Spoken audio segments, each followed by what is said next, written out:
It's 7 o'clock. Do you want to wait for the rest of the board to be there, Josh?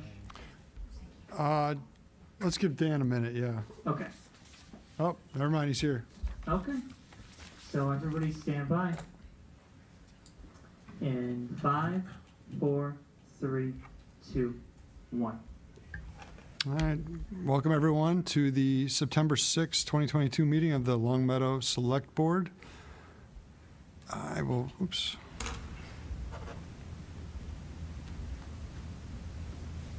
Sorry, I didn't have my notes ready to go.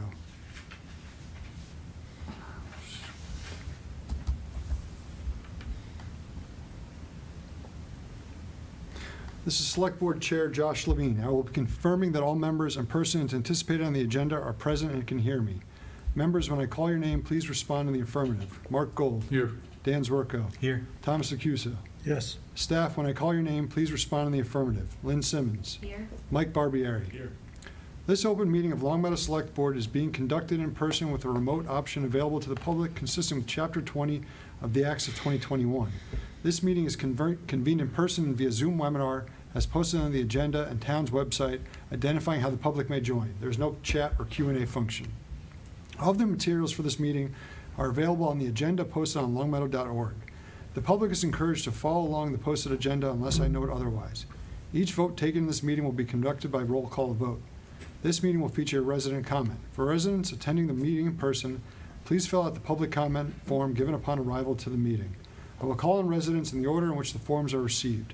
For residents participating in the meeting via Zoom webinar format, members of the public are attendees. If a member of the public would like to speak during resident comment, please use the raise hand icon at the bottom of the screen. The meeting moderator will promote you to panelist, unmute you, and give you permission to speak. If you join the webinar by phone, dial *9 to raise your hand and *6 to mute, unmute. Residents who wish to speak will identify their names and addresses only. Each individual is afforded 3 minutes for comments. Please note that this meeting is being recorded and that some attendees are participating by video conference. Please remember to mute your phone or computer when you are not speaking. And we will go on to the Pledge of Allegiance. I pledge allegiance to the flag of the United States of America and to the republic for which it stands, one nation, under God, indivisible, with liberty and justice for all.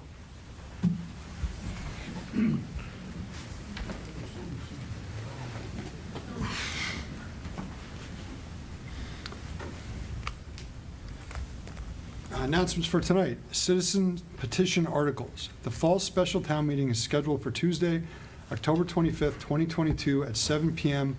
at Long Meadow High School. Petition articles are due in the Select Board's office no later than 12 p.m. noon on September 9th, 2022. In order for a petition to be guaranteed placement on the special town meeting warrant, 100 names, signatures, and addresses of registered town voters are required and must be certified by the town clerk. Forms and instructions to be used for petition articles are available online at www.longmeadow.org on the Select Board page. Petition articles will be printed in the warrant verbatim, so citizens are asked to review the forms and instructions carefully. Please contact the admin assistant at longmeadow.org if you have any questions. Townwide tree inventory. The Department of Public Works will begin a townwide tree inventory and risk assessment project began on August 29, 2022, and lasting approximately 2 to 3 weeks. Urban foresters and arborists contracted by the town will be locating trees along maintained streets, rights-of-ways, and in public parks and properties. The arborists will evaluate those trees and record the data specified by the town. Work is scheduled Monday through Friday from 7 a.m. to 5 p.m. If you have questions about the inventory update, please contact Long Meadow Public Works Department, 413-567-3400, or email publicworks@longmeadow.org.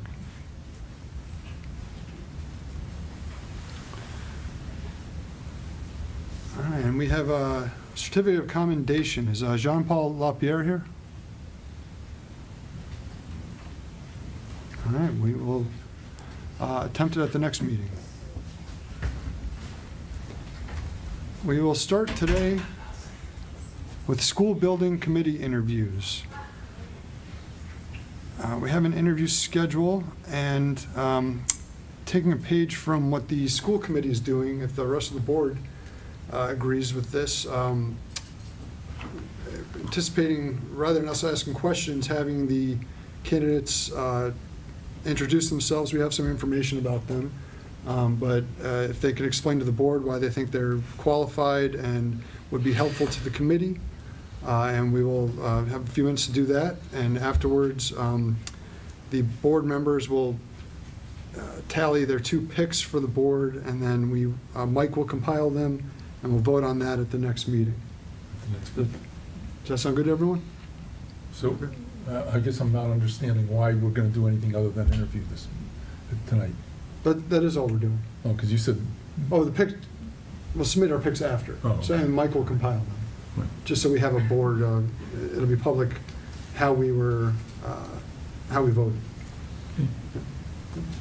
All right, first up, James Bouchard. Here I am. All right, have a seat in the middle.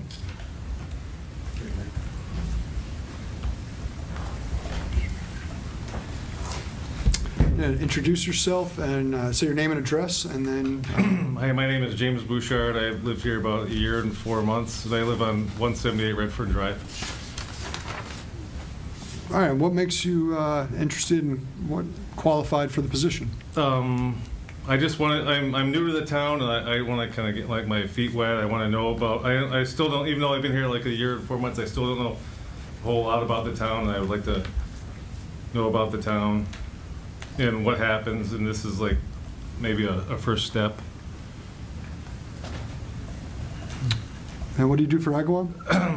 I work for the building maintenance department as their electrician. I've been an electrician for about 28 years. I've had my license for 22. I work a lot in all the schools there, so I kind of know what goes on. I know what to look for. I have more per se like an on-a-job training type of aspect of everything.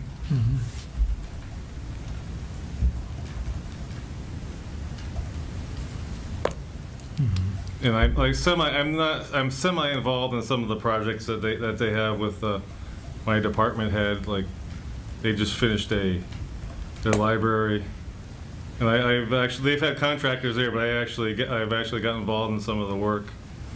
And depending on what size they are, even though they have contractors come in, we still get involved and do some of the things. Well, like we had when their high school track and everything was finished, I met myself and my boss met with the staff and the people that constructed it to go over the new stuff and everything. Have you been involved in any of the planning from earlier stages of the builds? No, I haven't. No, Tom? just- Yeah, so are you familiar with working with blueprints, I take it? Yes. Okay. And have you been involved in any sort of group decision-making activities? Actually, we have a small department. It's like 7 guys, all basically tradespeople. And we basically have meetings every week on things that we discuss. And we constantly work with the other trades, the school department. I've worked with Sue Hoffman. I've been in there, so forth, fixing things. And I'm even though I'm like, I guess you'd say not the boss, I'm one of the workers. I still constantly am in contact with a lot of people because I'm a foreman. All right. Well, My it's- boss tries to give me as much responsibility as he can, so it takes some of his responsibility. So if there's certain meetings, I will go to them and okay. maybe Well, report back to him if there's some really important things that he needs to know. good. Well, it's great to have an electrician step Yeah. forward to be part of this. Thank you. Mark? Thank you, Mr. Bouchard. I'm going to ask this question of all the people here so you can get ready for the question. It's going to, my experience was when the high school building committee was meeting, that those meetings took place at strange times and not just, one evening a week or something No. like that, but during the day they had meetings with the contractors. And I just I'm going to ask everybody if you feel that you can make yourself available for those meetings. Yes, I could. I have a substantial amount of time that's given to me. That's one of the perks of the job Thank you. that I have. Thank you. Dan, anything from you? I'm good. All right, thank you, Mr. Bouchard. Thank you very much for Appreciate your time. Thank it. you. And I'll tell you and I'll tell everyone else, Yeah. as you said, we are not voting tonight. Yeah, that's fine, yeah. We'll consider and vote at our Yeah. next meeting. All Thank right, you. thank you very much. George Case.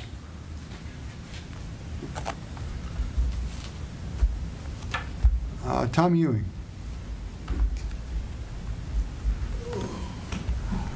Good evening. Good evening. Tom Yueng, I live at 515 Converse Street. Currently, I'm the vice chair of the Permanent Building Committee.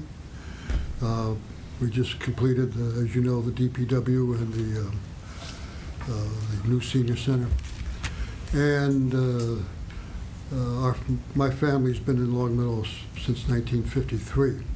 So went to high school, Long Meadow High School, graduated in 55, or 59 rather, and have been in the construction business for over 50 years. Have worked with Mass Building Authority for at least 25 projects on different schools with various architects. I'm a professional roof consultant, a registered roof consultant with the IPAC, which is the International Building Envelope Consultants, and which is made up of a lot of architects, engineers, and people like myself who have a lot of practical experience, and in my case, roofing. So I'm open for questions. I could go through the projects, but I think you get kind of bored. Yes. I'm going to ask the same question. Can you make yourself available for meetings that aren't necessarily 1 or 2 nights a week? Yeah, absolutely. We have, I'm very flexible, even though I have a lot of jobs, I got time to put in a meeting here and there. We've done that with the building committee, meeting at the senior center, so oftentimes at 1 o'clock in the afternoon, 7 o'clock at night, you name it, we're there. I don't think I've missed too many. I don't think I only missed 2 buildings, and that's when my wife passed away. But other than that, we've been pretty good as far as making meetings.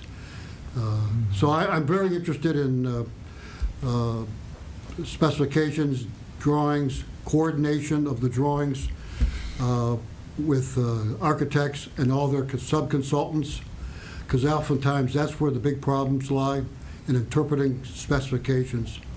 And I've been familiar with concrete, masonry. I did a lot of concrete work when I was 18 years old, hauling brick and so forth for summer jobs for $1 an hour. That's basic. I mean, that's what we do. So, Do you have any experience with solar roofing? do I have done solar? Yes. Yeah, and I haven't put on solar. I don't recommend solar on a roof. We just took off, cost $100,000. We took off a bunch of solar that they had at Boucher Community College to re-roof the building. It's been off for a year. We finished the roof. Now we're putting it back. So all the money they saved for the 7-8 years that solar was on, $100,000 is out the window. So, Good to know. and you can't, one of the problems, you can't really maintain a roof. You can't inspect it properly. I just don't like solar on a roof, although it seems like it's a good application. You're better off having it in parking lots, or if you want it on the roof, put it on a permanent steel dunnage and not ballast it on the roof, which can be subject to a lot of wind damage just from ordinary winds.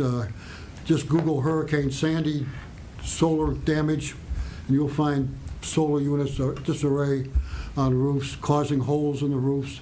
I don't like it. You get problems putting them on. You get problems taking them off. It's ridiculous. It's not a good solution. Mm-hmm. I don't mind it like on a metal roof, as long as the metal roof is put on right, like we have with the DPW and it's facing the right way.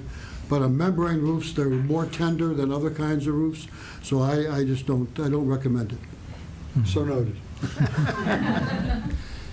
Tom? Yeah, George, you mentioned the Green Building Council. Can you explain a little bit about that? You were involved with them? Well, Or, I mean, the MSBA program, I think green so. building. Yeah. So, you know, that's a program where we do windows, where they do windows and energy projects, boilers, and roofing projects. And I've worked on a number of projects up in Sheffield. We redid a high school, 180,000 square feet of roof. About a year ago, we finished up Wilbraham in a middle school. We just did I just finished up an MSBA project with an architect at the Harrisbrook School in Ludlow, new school, combined elementary school. So there's a lot of stuff going on as far as building goes, and my relationship with the architects have been very good, and I just got a call today to give them a proposal for a school in Boston, which is not an MSBA, it's the city of Boston's going to fund it, but it's not it's similar to an addition being put on the school. I have toured both the, I think with Mark, toured both the Middle schools. the school, I forget the school. Glenbrook, Williams. Glenbrook, as well as the Williams middle school. I've done an infrared inspection pro bono for on top of the Glenbrook school. And just to give you an idea of cost of roofing, we're now at $30 a foot to tear off and replace a roof. So, I mean, that roof would be a $2.5 million project. That's something you don't want. You don't have to look forward to that because that roof is in good shape despite I think, decrepit conditions underneath the roof. So, frankly, I don't know how the heck they can teach that. So that's, it's important to keep these things in good condition because otherwise they can go downhill very fast. Now we're trying to, I was just over at Center School trying to solve some leak problems over there. But today, just to try to observe. And we're going to be doing some testing over there with Nick Jorkantis in a couple weeks. So it's ongoing. All right. Okay, thank you. Thank you very much. Thank you. Appreciate your time. Is Kurt here? Let me check if he's in the Zoom.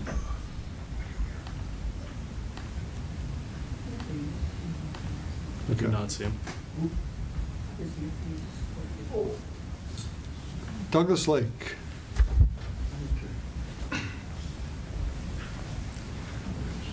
Hello, everyone. Hi. Hi, I'm Douglas Lake of 21 Homecrest Street here in Longmeadow. I'm from Enfield, Connecticut. Moved here in May of 2020, and got a 1-year-old daughter who'll be coming up through the school system, and a niece who's in 4th grade at Center School. So I'm a project architect at the Dennis Group, headquartered here in downtown Springfield. So before that, I was a project manager at Sept Design and Construction. Currently at the Dennis Group, work on big food processing, plant construction, architecture, engineering, and construction.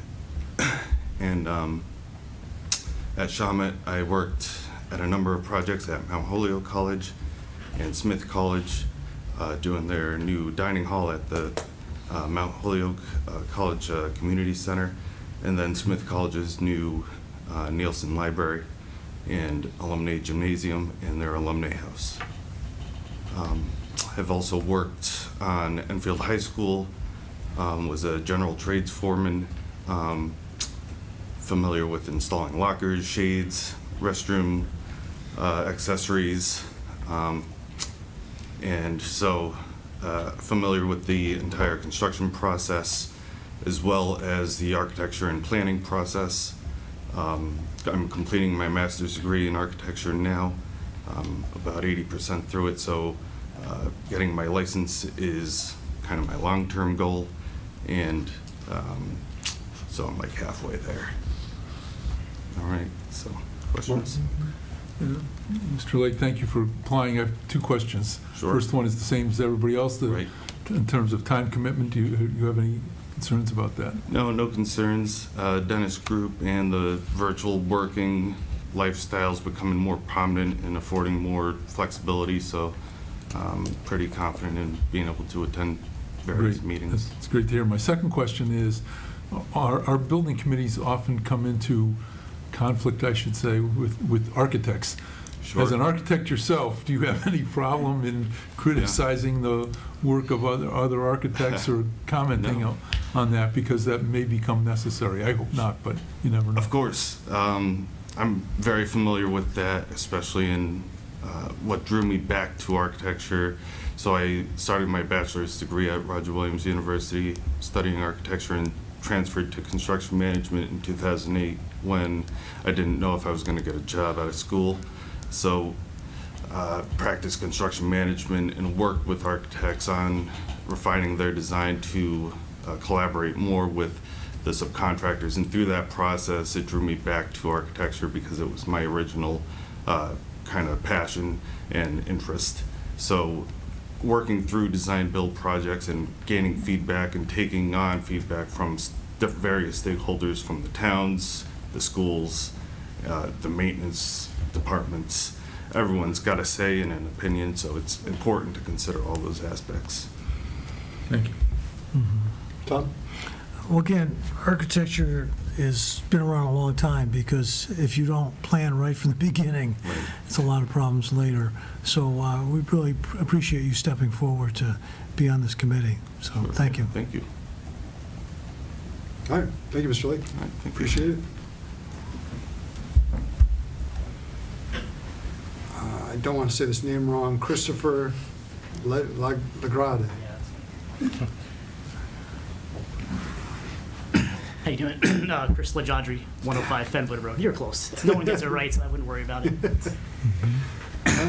So, yeah, a little bit of background about me. So I'm a licensed architect, Massachusetts and a few other states that are not really relevant to you guys, but a few other states.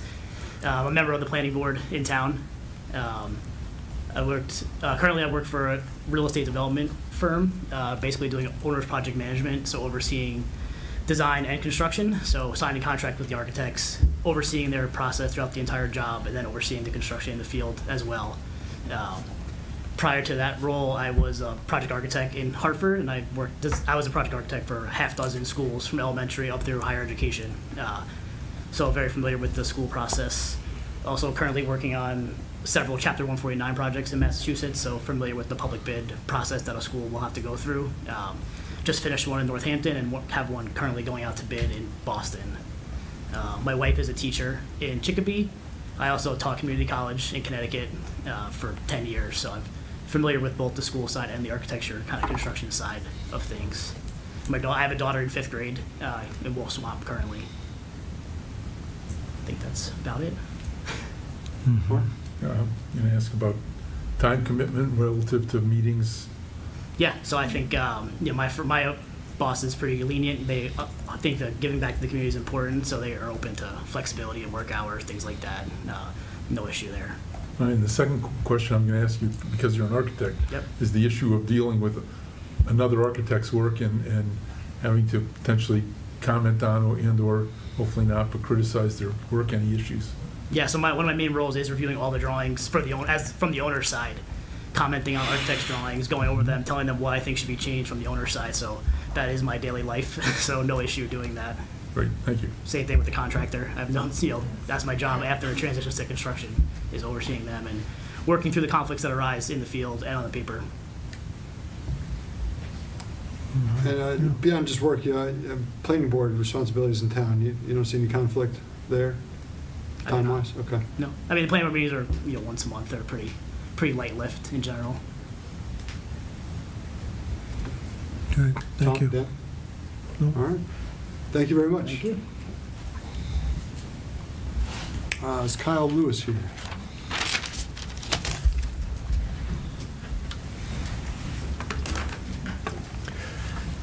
Good evening. My name is Kyle Lewis. I live at 43 Meadowbrook Road. And one of the things I think that was really interesting about this position is I moved here about 7.5 years ago from overseas. And when we were looking for a new house, the only thing, or one of the things, or the main thing that drew us to Longmeadow was the education system. And the reputation that the education system had, that's what brought us here.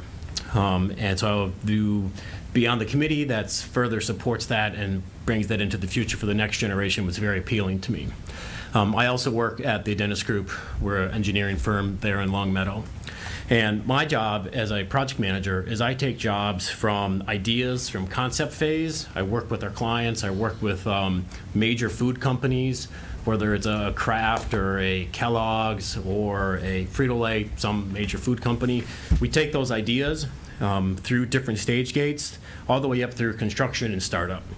And they could be a few $100,000 or they could be well north of $100 million. And one of the things we have to do when we're doing that is we have to balance many different requirements. So in the construction world, we may be looking at food safety or maintenance or quality. And I view that very similar to a school, which is going to look at, hey, what's the traffic study? What are our extracurricular criteria? What's teacher input? Things of that nature, to make sure that we're balancing all those different ideas and that we're communicating with all the different groups and looking at making sure that we kind of bring everybody along the way with us. My job today is I work with a team of engineers. So I work with designers, mechanical engineers, architects, structural, electrical engineers. They're all a part of my team. And I'm the guy that gets the team together and then interfaces with the client to make sure that we're doing things along the way with the client. And we take from concept to basic engineering all the way through final design. And we also do bid package development, making sure that we get the right specifications, making sure that we write down things the way the client wants them, so that we can go out to bid with those documents. Then my shift focuses to procurement and construction. In procurement, the process is generally going to look at anything that's a long lead item, making sure we notice if there's something in the building, in the facility that's just really takes a long time. And then it's also getting multiple bids from multiple contractors. And we do this to ensure we get a good price, to make sure that it's a good price. And we also make sure that the bid packages are well-defined and that they have the scope that's well-defined, that we can minimize our change orders and we can try to stay on time and on budget. And then we move into construction. And I have a team of construction managers that work for me and a team of field engineers that will work with me. And we work to make sure that we are on time and within budget. And we always want to make sure that we are building what we said we were going to build, and we're building as per the drawings. And in each step of the process, I make sure that we maintain our communication. And I make sure that all parties know what's going on. We make sure that if there's a complicated construction process, we can break it down so that non-engineers can still understand what we're going through, why we're talking about it, and why it's important. A lot of those pieces of the puzzle come together, and in my job today as a project manager, that's what I do to communicate, to talk to everybody, to bring it all together. I can definitely meet at different times. That's not a problem at all, so to head that question off at the pass. But again, I really look forward to the opportunity to being involved with this type of project. I have a 5th grader and a 7th grader, so I don't think my kids will be able to enjoy the new middle school. But certainly look forward to helping out the next generation. So, is there any questions? So as a team leader, would you feel comfortable taking a step back if you were not the chair, if you had more of a supporting role? Oh, absolutely. Yeah, I think that a lot of times, especially in my office today, if there's a large, significantly large project, you'll have different people will take different parts. There's always an overall lead, and then there's also there's plenty of work to be done and to manage some of the side projects as well. Mm-hmm. So no issue at all. Mark? No, that's it. Thank you. Tom? So are you a civil engineer? I'm not. I'm actually a chemical engineer by trade, mm-hmm. or by schooling, I should say. Mm-hmm. I've been in the project management role now here at the Dennis Group for about 7 years, and previously I was with Frito-Lay for about 15 years. So I've been doing large capital projects for around 22 years, I guess. Okay, So that's quite a bit. Thank you Yeah, you bet. for stepping up. All right. Thank you, Mr. Lewis. Okay, Appreciate thank you. Thanks for your time. it. Rick McCullough.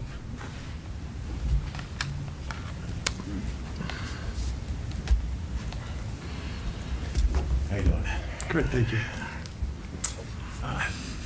Rick McCullough. I live at 281 Converse Street in town here. I grew up in town along with my wife, who is a teacher. I myself am a realtor, a full-time realtor now. But in the history of my family, my father was a builder and developer in town here. He lived here a good portion of his life. I've built and developed with him in town and elsewhere. So I'm a licensed contractor. My experience has been in residential construction. I took over my dad's business back in 2000, and I also have been a licensed realtor since then also. A few years back, I was the president of the Home Builders Association of Western Mass, also currently a member. You know, one of the things I think about, you know, in Long Meadow, what makes it such a special town, and, you know, this goes back to my real estate side of things. What I think is great about the town is two things, really: the school system and the sidewalk system. And when you get to the sidewalk system, what's really important is, you know, you're connected to every part of town.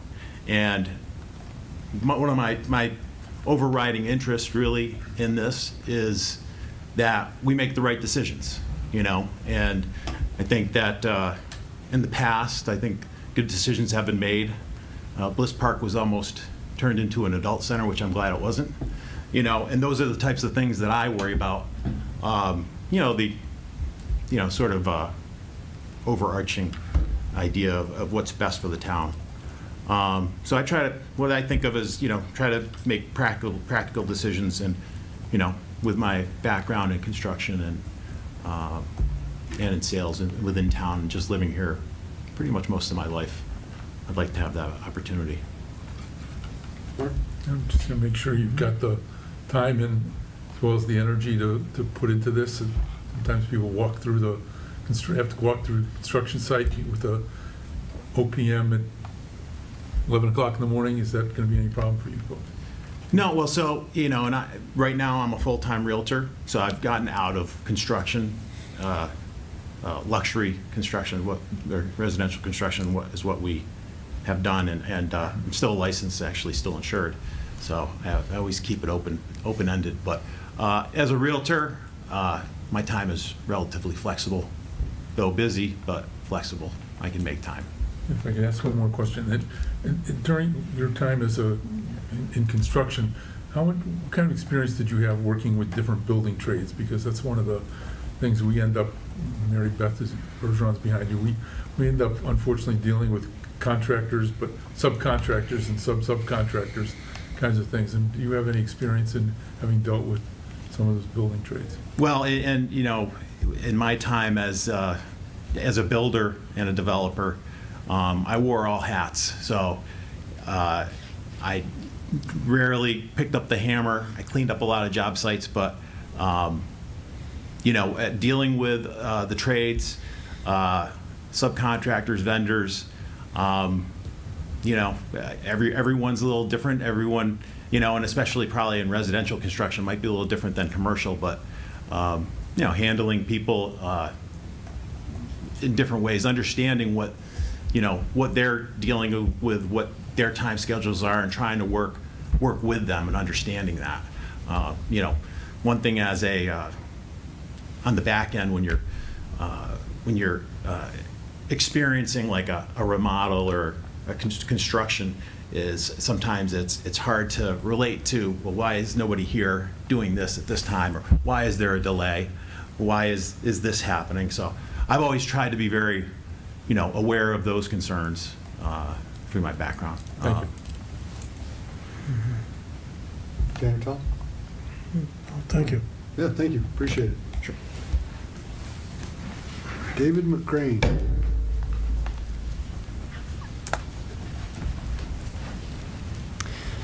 Good evening, everyone. My name is Dave McGrane. I live at 85 Western Drive in town. I have 3 kids in center school, which is what brings me here today. I'd like to find a way to give back to the community. I am a licensed professional engineer. I've been a licensed engineer for about 12 years. I've been an engineer for 22 years. I am currently with General Electric in their renewable energy division, and I can talk about my roles and responsibilities, but I guess maybe listening to some of the questions you've asked so far, it probably makes more sense for me to talk about how I can relate to what we're doing or what we're planning to do here as a town. I have been a project director. I have been a project engineer. I have been an engineering director. And all of those have required me to interface both with internal stakeholders and customers and internal resources, human resources, capital resources, technical resources, and bring those to focus to execute on a project.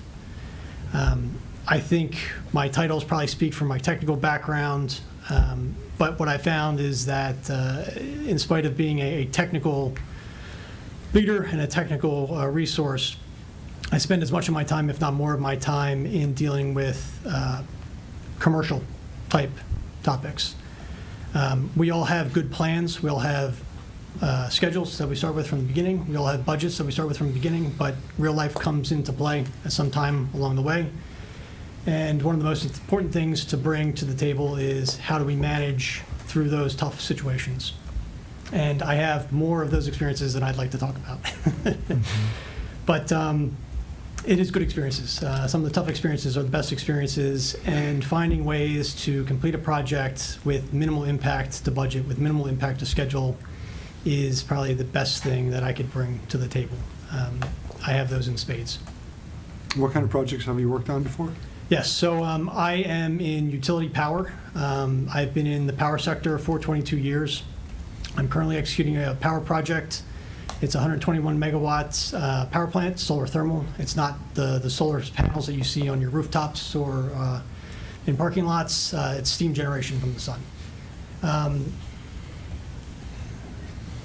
Sorry, I lost my train of thought. So I've been executing that project. EPC, sorry, is what I wanted to bring to the conversation. Engineer, procure, construct. So that's been from product development stage through project development stage, contract negotiation, proposal, initial design, execution, and now I'm in the warranty closeout phase of the project, managing closure through warranty after demonstration of performance of project. So that's been about a decade I've spent on that project alone. I'm also a project engineer for the Vineyard Wind offshore wind turbine project off the coast of Martha's Vineyard, also with GE. So two of the hats I'm wearing right now. And in terms of time commitment, Mark, the way my projects are with the resources that I work with, the teams I work with, my schedule is very flexible because I need to meet with people early hours in the morning, late hours at night, which affords me time to take middle of the day, my day. And I do all of my work from my office at my house at 85 Western Drive. Mark? Yeah, thank you for joining us, McGrane. One of the things that you said kind of struck a note with me, and that was you alluded to the banes of one of our project issues is change orders. And I want to know if you would kind of talk a little bit about how you look at or approach the concept of change orders. And I'll just use as an example, when this high school was built, the cafeteria, there were 2 drawings for the ceiling, and they missed by about 8 inches in vertical height when they came together, and cost a considerable amount of money to correct that. Yeah, and I've had the pleasure of being on both sides of the change order discussion. I issue change orders all the time to the frustration of my customer, and I need to maintain a good relationship with that customer at the same time. So I try to first bring the interest of the project, demonstrate the interest of the project to the customer when I'm bringing change order. Likewise, as I am the recipient of change order proposals from my suppliers and their sub-suppliers, I try to approach it with an open mind and consider the best interest of the project, not only in what will be at the end of the project, but also in terms of the near term. The straightest path is not always the cheapest path. And so try to absorb as much of the information first before I react is the way I would bring it. And I try to bring that kind of mentality to the team, to listen openly first, and then there'll be time to react. Thank you. Dan? In terms of the green and renewable energy, could you just expand upon maybe some areas within a school that you might be able to help? Yeah, to be completely honest, my direct experience does not lend itself well to the greening of the school. I am dealing with very large utility scale power generation equipment, but I certainly have my views, having been in renewable energy sector now for 15 years. Mr. Yueng spoke about the challenges of rooftop solar. I fully agree with him. It looks great on paper. You can do the return on investment calculations and they can make a lot of sense, but there are other factors that need to come in play, and we need to hear the experiences of someone like Mr. Yueng, for example.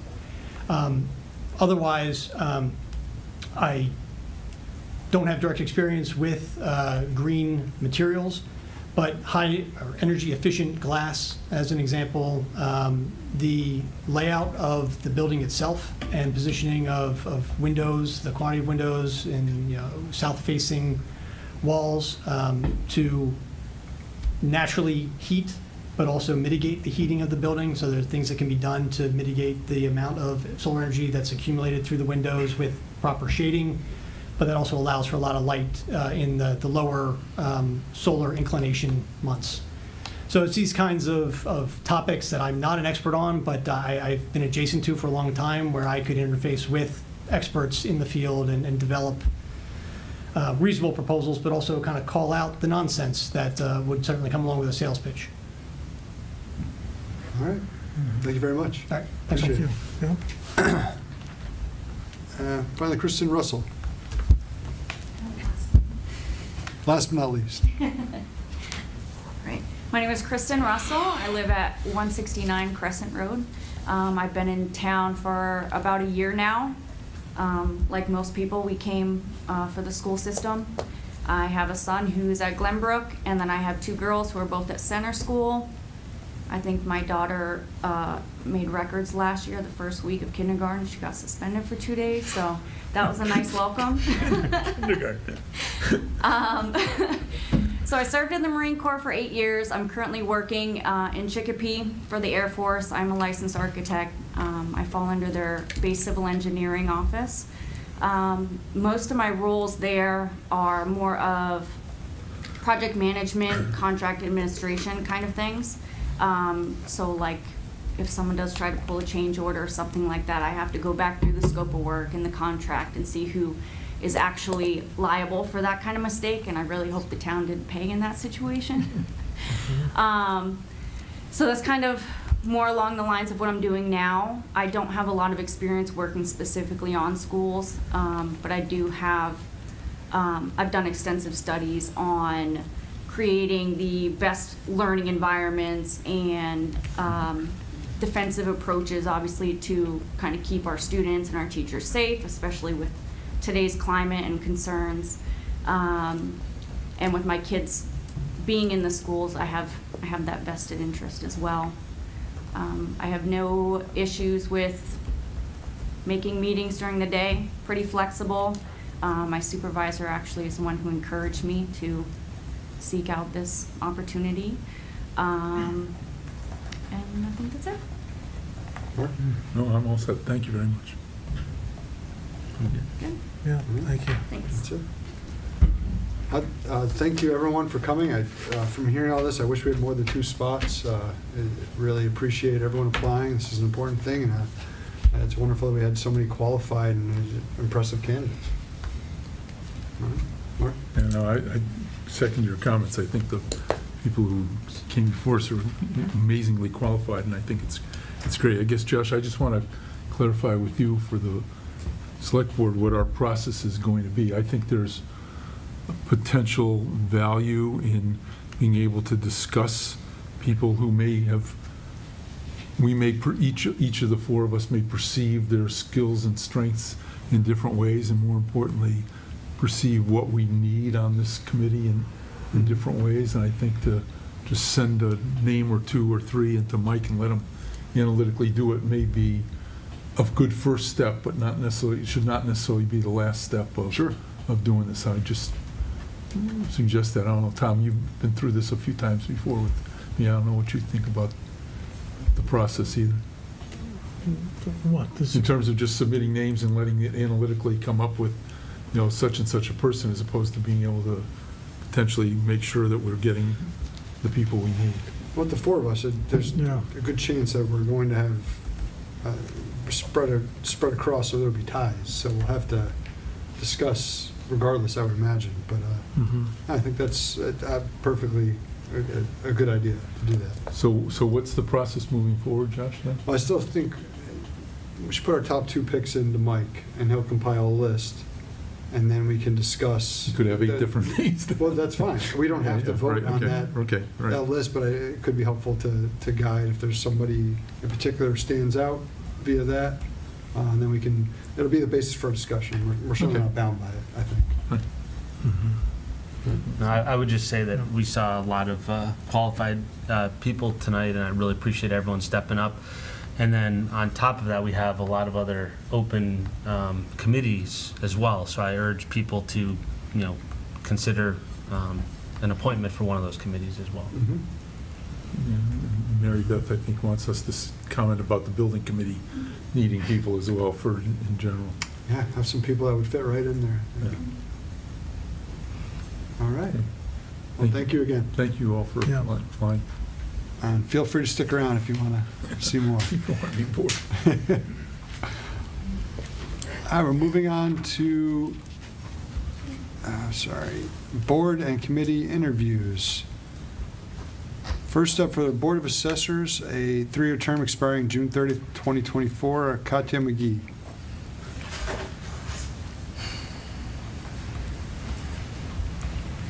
Good evening, everyone. Hi. How are you? Great. Introduce yourself, please. I'm Katy McGhee. I'm at 29 Canterbury Lane. Been in town for a little over 12 years. My daughter is in Glenbrook in 7th grade. And I was recently encouraged to consider a position on the Board of Assessors. So I thought my daughter is just old enough that I can probably allot more time to the community, and there's no better time to do it. So, so here I am. And what's your background? Oh, yeah, good question. I'm in residential mortgage lending, 25 years or so. Most recently, the last 8 years, right in town on Dwight Road. I have an office here. Have you had a chance to speak with anyone on that committee so far?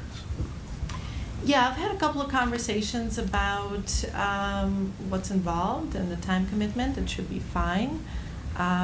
Short of my second career of being an Uber driver for my daughter and her friends, I should be just that should be Unpaid Uber flexible. driver, is that Yeah, it? aren't we all? 5-star rating? Or? No, not according to them. I got an email forwarded from you today. I thought your name sounded familiar. Oh, really? Real estate attorney, yeah. Oh, sure. We'll talk later. Absolutely. So why the Board of Assessors in particular? No particular reason other than I knew of an opportunity, so I just went for it. Okay. Mark? Yeah, Ms. McGee, thank you very much for applying. Just so the board knows and everybody else is, I was one of the people who contacted her because I had heard of her capabilities and skills, and also that we need people on the Board of Assessors, because according to our town manager, we cannot set tax rates without a Board of Assessors. Very important. So I appreciate you stepping forward. I Sure. think you're going to find that it's outstanding. So I don't have any questions, but I did want to just make that comment. Yeah, thank you. It's great to be part of the community, and I mean, I've lived here long enough, and I plan on sticking around for a while longer, so I think it's good to get involved and give back. Any other questions? No, but thank you for Thank you for your stepping up. interest. We Thank you. appreciate it. Yep. Conservation Commission, 3-year term expiring June 30th, 2025. Patrick Gottschlitt. So Mr. Gottschalk is in the Zoom.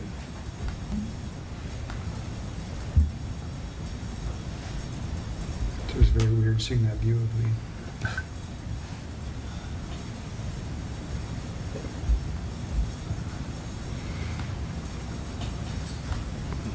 Hi, you've got Pat Gottschalk here. Not sure if you can see my video yet or not. We I don't cannot. think it's allowing me to share it. We have not, but you can go ahead. Okay, Pat Gottschalk, 180 Dunn Road. I've lived in town for over 10 years now. I've got 6 kids in the school system, and live by the Connecticut River down at Dunn Road, which butts the conservation part of the conservation area. And just interested in getting involved in the community and on the conservation committee. 6 kids. You have time for a conservation commission? I got a lot going on, but yeah, I have time. Yeah, they keep me busy though, for sure. As I get older, they want less and less to do with me, so it makes it a little easier. What in particular about the Conservation Commission interests you? Yeah, I think, I enjoy the area down here.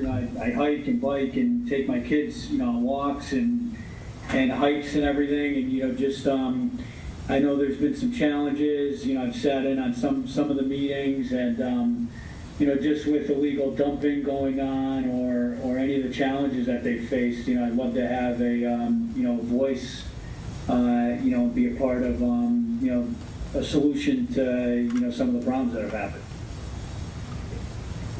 Mark? And then it's been good to see all the, the state, the work that's been done with the state to, enhance, a lot of the Fanny Stebbins wildlife area. And a lot of the work that's happened, I think there's been a lot of positive things that have happened in conservation land. Mr. Gottlieb, this is Mark Gold. One of the concerns that often come before the Conservation Commission are people needing waivers or doing things in the wetlands. The town has a lot of wetlands. I was wondering what your thought process was about looking at not necessarily whether to approve or not approve things, but protection of the wetlands and the wetland systems within the town. Yeah, I think it's important to, protect them, but, I think, if people apply and it's within, the permanent guidelines and it's, an approved plan or a plan that should be approved, I think, following, the state and local guidelines is, important in making that decision at the end of the day. Right. Michael, do you know, is it the Conservation Commission that needs to have particular training from the state? I know the Board of Assessors does too, but the Conservation Commission has the Massachusetts Conservation Commission or Association that they do take trainings from. I'm not sure if it's required, but I believe a few members do have to have that training. I know Mr. Carnahan has it currently, and I think Mr. Laxo used to have it when he was a member of the board. Right. So I guess just something to be aware of, Mr. Gotts, about potential training. It is a somewhat specialized field, I guess, far more so than some of the other committees we have where people just come in and kind of give their opinions as neighbors. Some of this is very legal, I think. Yeah, no, and I'd be happy to, sit in any training that, needs to happen. I've also got a construction background and been in front of, a lot of boards, municipal, state, and, kind of used to some of the process. And I've been in front of, in different municipalities, different boards involving, similar matters to conservation, environmental matters. Great, thank you. All right. Thank you very much, Pat. We appreciate it. Great. Thank you. Have a good one. You as well. Finally, Cultural Council, 3-year term expiring June 30th, 2025. Nicole Dalto.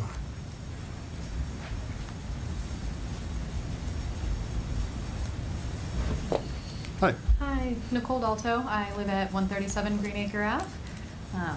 Been here for almost 3 years, about 2.5. And my background, I work in fundraising. Okay. And have you been to any Cultural Council events, or have you spoken with anyone in the Cultural Council?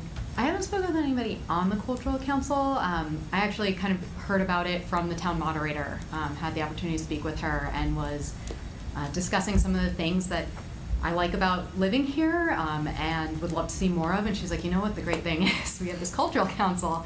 they would be the right people to get in touch with if you wanted to do more, participate more, or see more things happen. And then I had heard that this was opening up, and I was very intrigued. One of the things I really enjoyed was they did that little jazz concert on the green. I thought that was lovely. I went this year, I went last year. It's great. I know somebody earlier mentioned the sidewalks, and being able to walk there and see our neighbors there was lovely. So I've been to that and really enjoyed it, and would love to see more of that. Absolutely. Mark? Nicole, thank you for applying. I know Nicole through another life, but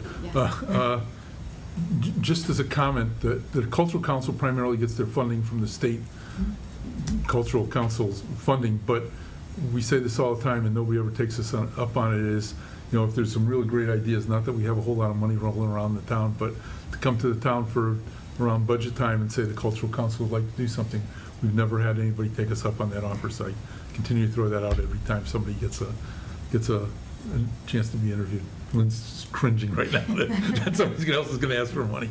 Anyway. Get another concert that way. Maybe rest of the board, they run on a shoestring. All right. Thank you very much. Thank you. Have a great night. Thanks. Oh, and so we don't vote on the meeting. We don't vote at this meeting. We'll vote at the next meeting. Thank you. No? The more the merrier. We love an audience. Have a good night. You as well. Thank you. Now we have board and committee appointments. Can I just ask a procedural question? First of all, we have some people who are here tonight applying for some of the same boards that we're voting on, I believe. And I just want to make sure that we don't preclude considering the people who interviewed tonight by potentially appointing the people who are on this list. Specifically, I think the Board of Assessors, I think there are 2 vacancies, but there's one person here and also, so I just want to make sure we're not doing something that we may not want to do. I presumed we were, it would match up, but So I may have been wrong. the reason why I put forward the other Board of Assessors applicant to this meeting was because there are 2 openings and 2 applicants. So Okay. if there was a conflicting one where we had somebody interviewing at this meeting for only 1 spot, I wouldn't have put them forward. I believe that's the only one, but if there's another one that I may have missed. No? That's fine. Thank you. So there's 2 openings for assessors? Yes. Okay. Yep. Yeah. And we need both of them in order to set the tax rate. Yeah. And we had one last week, right? Right. That we're voting on, I believe. You're right. Yeah. Yeah, if you want to, Josh, I'll make a motion that I'll just do it in one swoop here. We appoint Carol Martucci to a 3-year term on the Audit Committee, appoint Richard Foster to a 3-year term on the Board of Assessors, appoint Peter Landon and Kieran McCauley to a 3-year term on the Building Committee, appoint Derek Parr, Candace Scarfino, and Eleanor Stoller to 3-year terms on the Council on Aging, appoint Constance Ryder to the Historic District Commission for a 3-year term, appoint Daniel Burns and Henry Robinson to 3-year terms. There's only one No, there's opening. only one there. Yep. Okay. I haven't gone through my notes yet, but appoint Travis Lynch to a 3-year term on the Zoning Board of Appeals, and appoint Henry Robinson to the Parks and Recreation Commission, 3-year term. Just, can I ask a clarifying question? There are differing terms on the Board of Assessors. One is to fill an expired term, and the other, or an unexpired term, and the other is a full term. So just to clarify. I'd appoint Richard Foster to fill the 3-year term expiring June 30th, to the 3-year term expiring June 30th, 2024, excuse me. Thank you. Which is the first one listed there. Second? All right, all those in favor? I always do a roll, sorry. Mr. Robinson for the Parks and Rec Board? Yeah. Okay.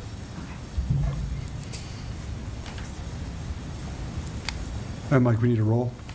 No, we don't. You just do it. We can do hand counts. We're all present. Oh, right, sorry. I mean, you can do a roll call. All those in favor?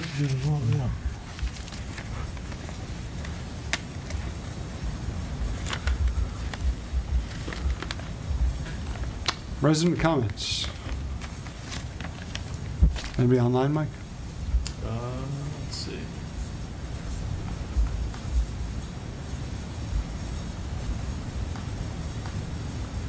No one with their hand raised. Lightly attended tonight, okay. Select board comments. Mark? Yeah, I just want to reiterate, I think Lynn included this in her notes, but attended it's called the MPO, the Mass Planning, Metropolitan Planning Organization meeting of the Pioneer Valley Planning Commission, and one of the items discussed was it's called Blueberry Hill Safe School Route to School project, and that project, there was an opportunity to move that into the current federal fiscal year, and they work everything based on federal fiscal years, which start October 1st. There was an opportunity to do that, but the project would have had to have been bid out in a more timely manner than the project was eligible to be bid out, and so there was a vote to just move that, roll that into the federal fiscal year 2023. It'll probably be bid out just after the first of the year, but there's pretty good assurance that the money is in the federal roadway project to fund that. But there was some discussion whether it could be moved forward to the current federal fiscal year. It turns out it can't be, so it will be handled. That's the project that we voted on at I guess it was the August 1st meeting when we did some easement rights for the land that actually is all high school town land, to make sure we can put sidewalks on it. But just so that it was discussed, and it was pretty much decided that the best way to do it is to bid it out in the more timely manner, which is probably right after the first of the year, and then go forward with it. So that move forward. Just wanted to make sure everybody understood what that meant. Mm-hmm. Okay. Town manager's report. Thank you. So I'm very excited to report that the town was awarded a municipal vulnerability preparedness action grant in the amount of $235,555 from the Mass Executive Office of Energy and Environmental Affairs. The grant award, titled Toward the New Normal, Envisioning an Inclusive and Resilient Longmeadow, will fund a much-needed update to the town's outdated 2004 long-range plan. The purpose of the proposed project is to assess and revise business as usual in Longmeadow to ensure more climate resilient and equitable future for the town's residents and neighbors, natural resources, and the built infrastructure upon which the town relies. Longmeadow's grant proposal was developed based on priorities that the town heard from residents in recent years, including the Longmeadow Racial Justice Coalition's 2021 report to the Select Board and the affirmative vote at the 2021 Special Fall Town Meeting to develop and adopt a climate action plan. The project will span 2 fiscal years and is anticipated to kick off in the fall of 2022 and wrap up in June of 2024.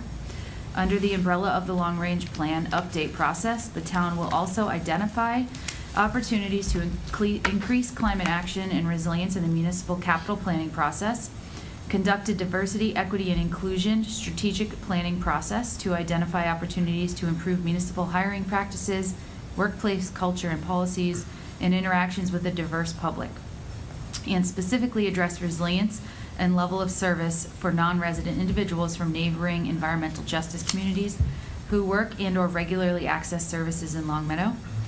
In addition to traditional community-wide public visioning sessions and surveying, the town will engage the public in creative, robust engagement with special targeted programming for seniors and school-aged youth, 2 of Longmeadow's most climate vulnerable communities.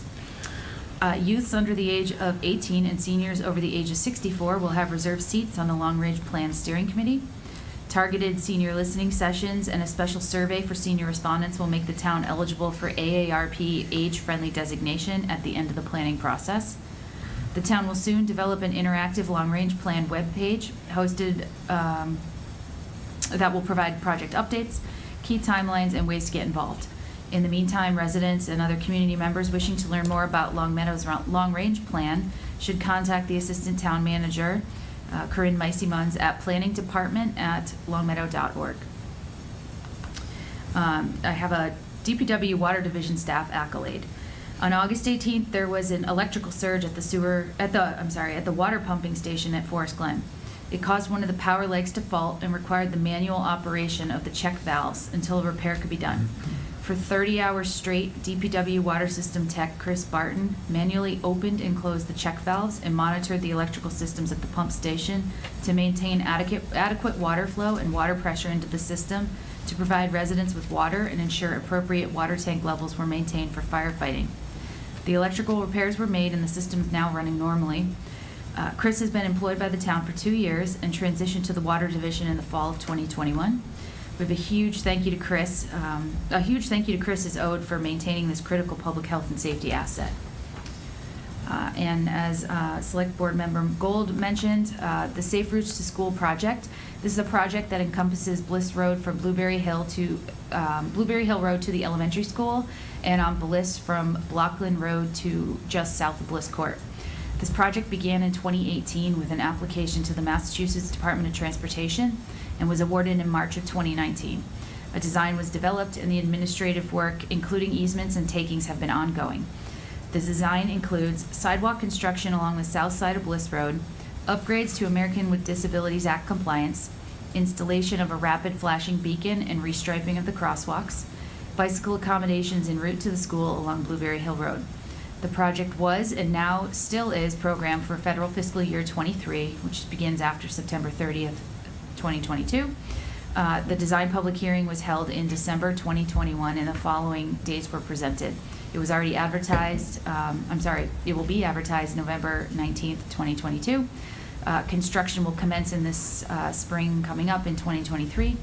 They're anticipating construction to be about 6 months, and the project is ideally going to begin when school ends the end of June 2023. And the active recreation area conditions assessment, this was a project that was funded with a warrant article at the annual town meeting. So this contract for active recreation area conditions assessment was put out to bid and has been awarded to SLR. The project bid was $79,500. We've just signed the contract and we're waiting to schedule a kickoff meeting. And that concludes my report for tonight. I just want to emphasize kudos to Chris Barton. It's pretty incredible, and really the town thanks him for his service. Any other questions for Lynn? All right, thank you, Lynn. Approval of the August 1st, 2022 minutes. So moved. And Mark sent a quick revision. I have a correction that I want to just verify that there's a section in there that says, Mr. Gold made a motion to adopt the electric vehicle charging station policy as shown on the last page of the memo, that the customer electrical vehicle operator shall be charged a fee of $8 per hour of usage or any part thereof to offset the cost of supplying electricity to the vehicle. I thought that it was customer electric vehicle operator shall be charged a fee of $8 per hour of usage to be prorated for any part thereof. My recollection was that if they only did it for a half an hour, they're going to charge $4 or 15 minutes for 2 hours, not the full 8 hours for anything. So I submitted that as a change which I saw, and I would ask that that be included in the minutes as a change. All right, so subject to that, do we have a second? I'll second. And all those in favor?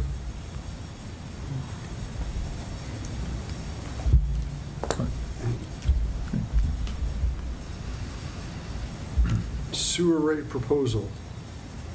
Lisa, if you'd like to join us once again. You look happier this time. Mark, would you like me to disconnect? So you can Yeah, please.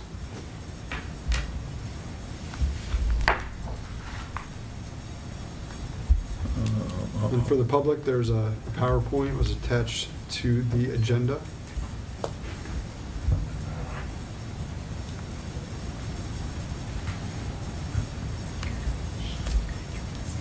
So we're putting together trying to get this. There we go. Not bad.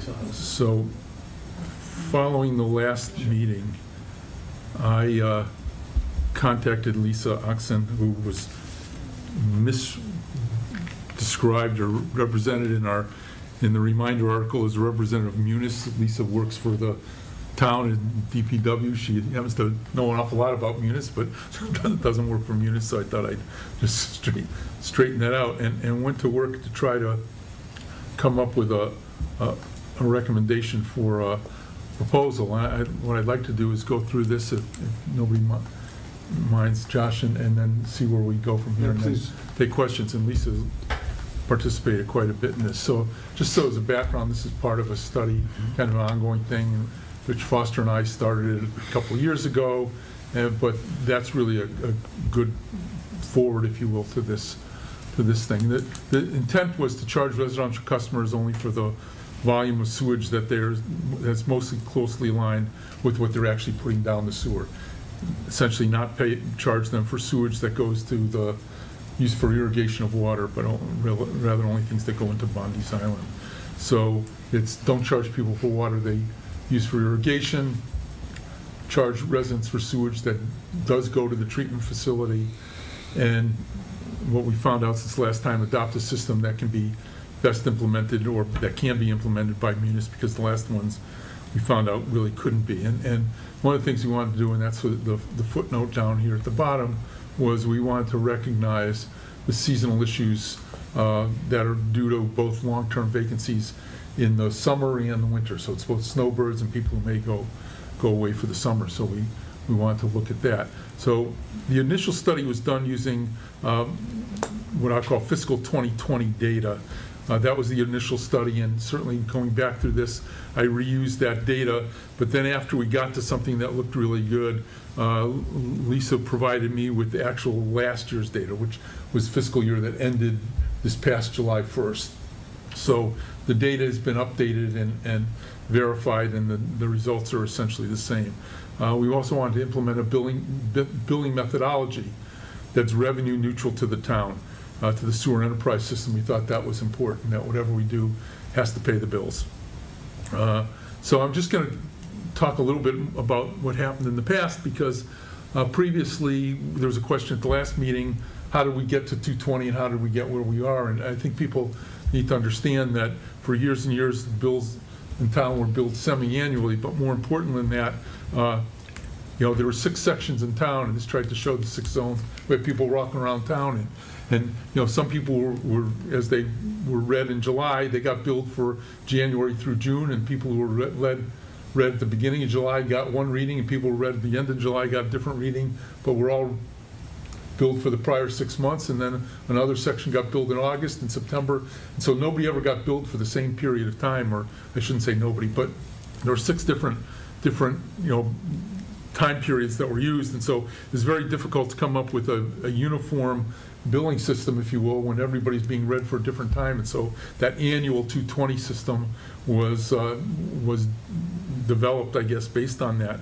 And as this indicated, and it just says what I just said, there's 6 different usage and billing periods, but the only opportunity for equitable billing for sewer was to utilize the annual cap. And so when I looked at what we were doing, and then in 2010 we moved to remote reading. Everybody in town went to the same period of time, but we were still billing for 6-month periods of time, and they were being billed in September and March for the prior 6 months.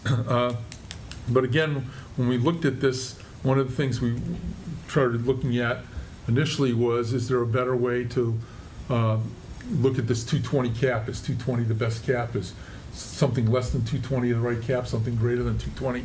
And Lisa said, why are we doing annual cap? We can probably now do quarterly caps because we're billing quarterly, and that was kind of the key that unlocked a lot of where we're going. Just a couple of quick reference documents, because we talk a lot about volume and water usage. So I want to talk about what water usage is, what's 1 unit of water, what's 55 units of water or sewer, what's 220 units of water and sewer, how many gallons it comes out to. And just a kind of a quick look when you talk about, what does it take to water a lawn? I don't know what the average size lot is in town, but it's about 10,000 square feet of lawn. It would use 50 units of water if it was watered, a half an inch of water 3 times a week for 4 weeks. So it would use 50 units of water, just so people kind of get a reference of what's going on. The other thing we spoke about, and although it doesn't have direct applicability to this discussion on sewer, is the overall water use. If people recall that there's a statewide guideline, maybe more than a guideline, of 65 gallons per person per day. So what does 65 gallons per person per day mean? Well, for one person, it's about 8 units of water per quarter. That's what that shows there, 8 units. But for a home, it's about 23 units of water for a quarter. Again, this doesn't really apply to sewage, but I think it was interesting, and it was a good opportunity for people to understand when we talk about 65 gallons per day where we are, so you can kind of see the numbers. So I just wanted to talk a little bit about the sewer measurement and volume and how we charge for sewer volume. So right now we charge for residential customers. As this shows, you can see that in fiscal year 2020, the residential customers studied used 670,000 units of sewage, which was in fiscal year 2022, it went down. It was a different kind of a year, so it went down. So the numbers changed a little bit. You can see that was the water volume that was used, but because of this 220 cap, the sewer charges were substantially below that. So although we used 760,000 units of water in fiscal year 2020, we only billed for 671,000 units of sewer. And similarly in fiscal year 22, even though we used 662,000 units of water, we only billed for 643,000 units of sewer. So, and I also wrote down there what the sewer rates were when we started this in fiscal year 2020 and fiscal year 2023. The sewer rate was 266, and at a cap of 220, that's the maximum charge somebody would get for sewer, $585.20 in 2020. And in the current fiscal year, the maximum charge would be $605. And I point that out because there are people who say my water bill was $2,500. Well, your water bill may have been $2,500, but your sewer bill would never have exceeded $605. So people just need to understand that. They bill for all the water they use. They're billed for a limit on their sewer volume. So when we looked at all this, we said, okay, how do we put together sewer structure? General comments, and just so this is more for the people at home than the people on this board, sewer rates are determined by dividing the cost of the sewer department by the estimated number of sewer units. So for the current fiscal year, we had a sewer department budget of $1,920,000. We used an estimated sewer usage of a sewer number of 698,300 units, and that came up with a $2.75 rate. Now it turns out that for every fiscal year we've ever done this at, the sewer volume has never been what our assumption was. It's always either higher or lower, but we're projecting this a year in advance, and the best we can do is come up with an estimate, and we actually use 5-year running numbers. So our budgets are based on 5 years running numbers, but that just means we're never exactly right.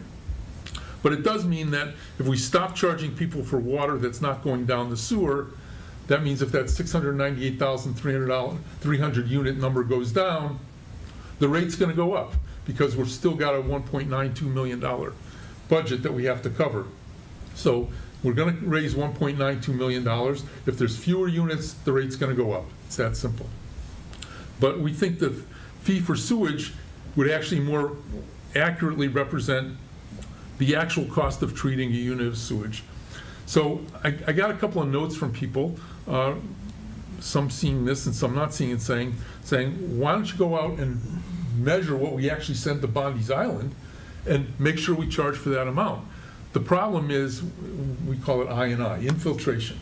You know, for today, and I didn't see the numbers today, but I'm sure Lisa can tell me that today was a very rainy day. We had a lot of sewage today. Why? Because water, when it rains, goes into our sewage system. I can't tell you whether it's leaking pipes, although I doubt it.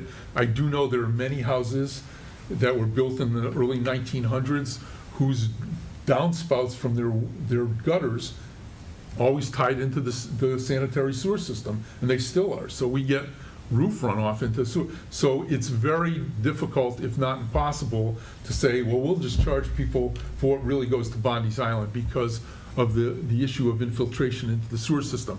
We are doing an I&I study. We're looking at things like storm sewers that are tied in or things that seep through the sewers, but there's a lot more that goes into it. And so it really didn't make sense to try to, if you will, balance what we're actually sending to Bondi's Island, but rather balance what we think people are actually, if you will, flushing down their sewers. So the summary here is the new rate proposal must more fairly represent an individual resident's actual sewage share of the sewage treatment costs. So that was the goal of this project. And so came up with a few recommendations. So we're proposing that the Select Board, acting as the Water and Sewer Commission, adopt the following recommendations. This first group of recommendations we've done.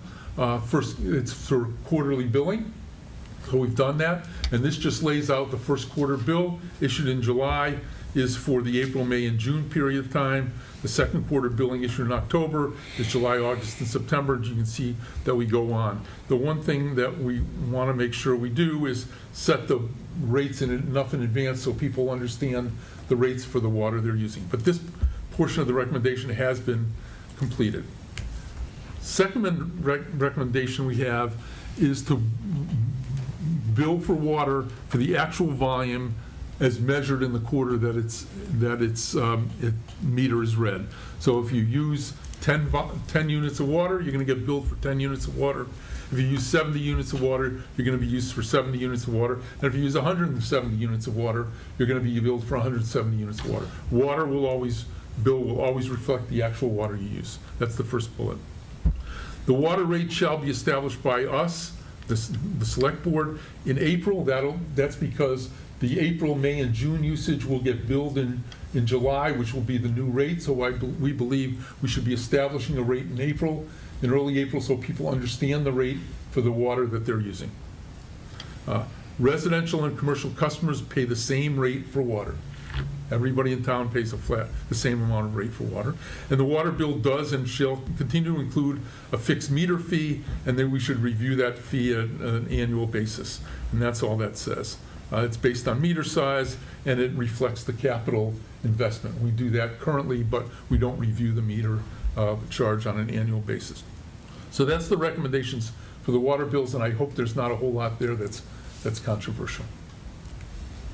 Mark, did you look into the potential commercial rate versus residential rate for water? Having differential rates? Yeah. We did not. We didn't, okay. Okay, and not that we can't, Dan, it's just kind of been historically, everybody pays the same for water. Because, for example, if we look at Dunkin' Donuts, they have the ability, they're using water, they have the ability to charge for water as well. They're making coffees. Starbucks can do the same thing. So I just think we should be taking a look at the commercial rates, and I don't mean to be hard on businesses, but I think it's worthwhile when we're looking at these types of options for the water across the town. Okay.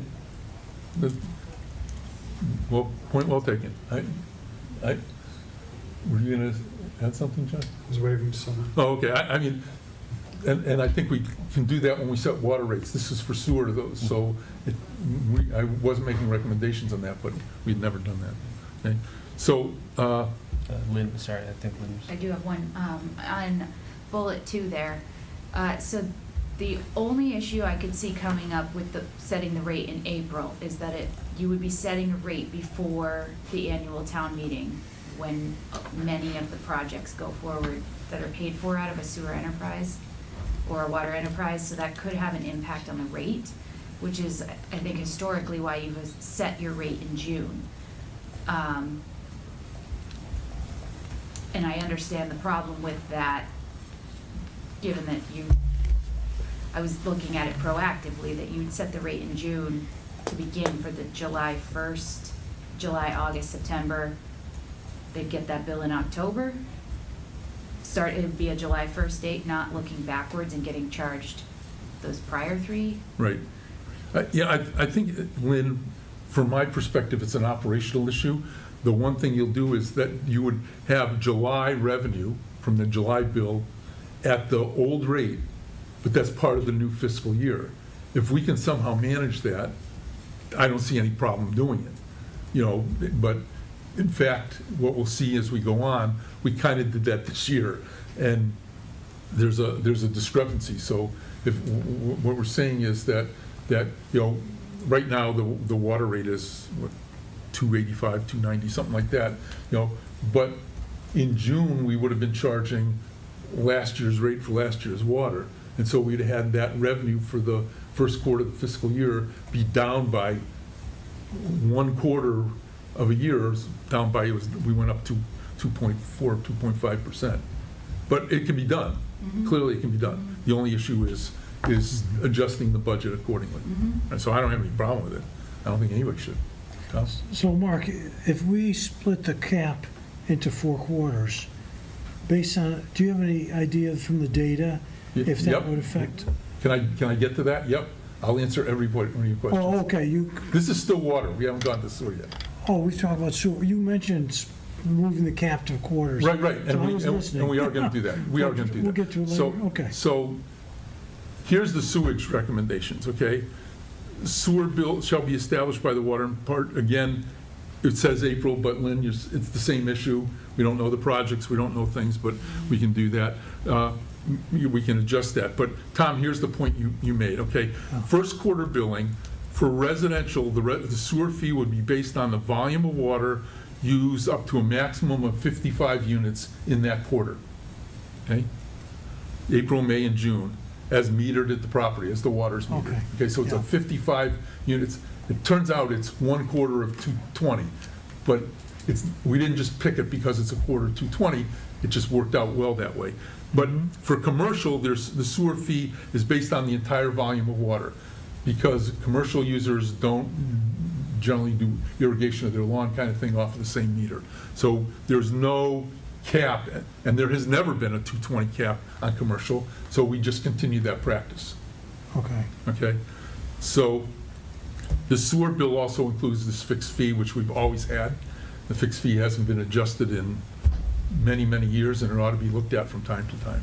So how will you calculate, if you do quarterly billing, then how do you do a yearly cap? You don't. You do a quarterly cap. Follow me, okay? Right. Follow me here. So the second quarter billing, same as the first quarter billing.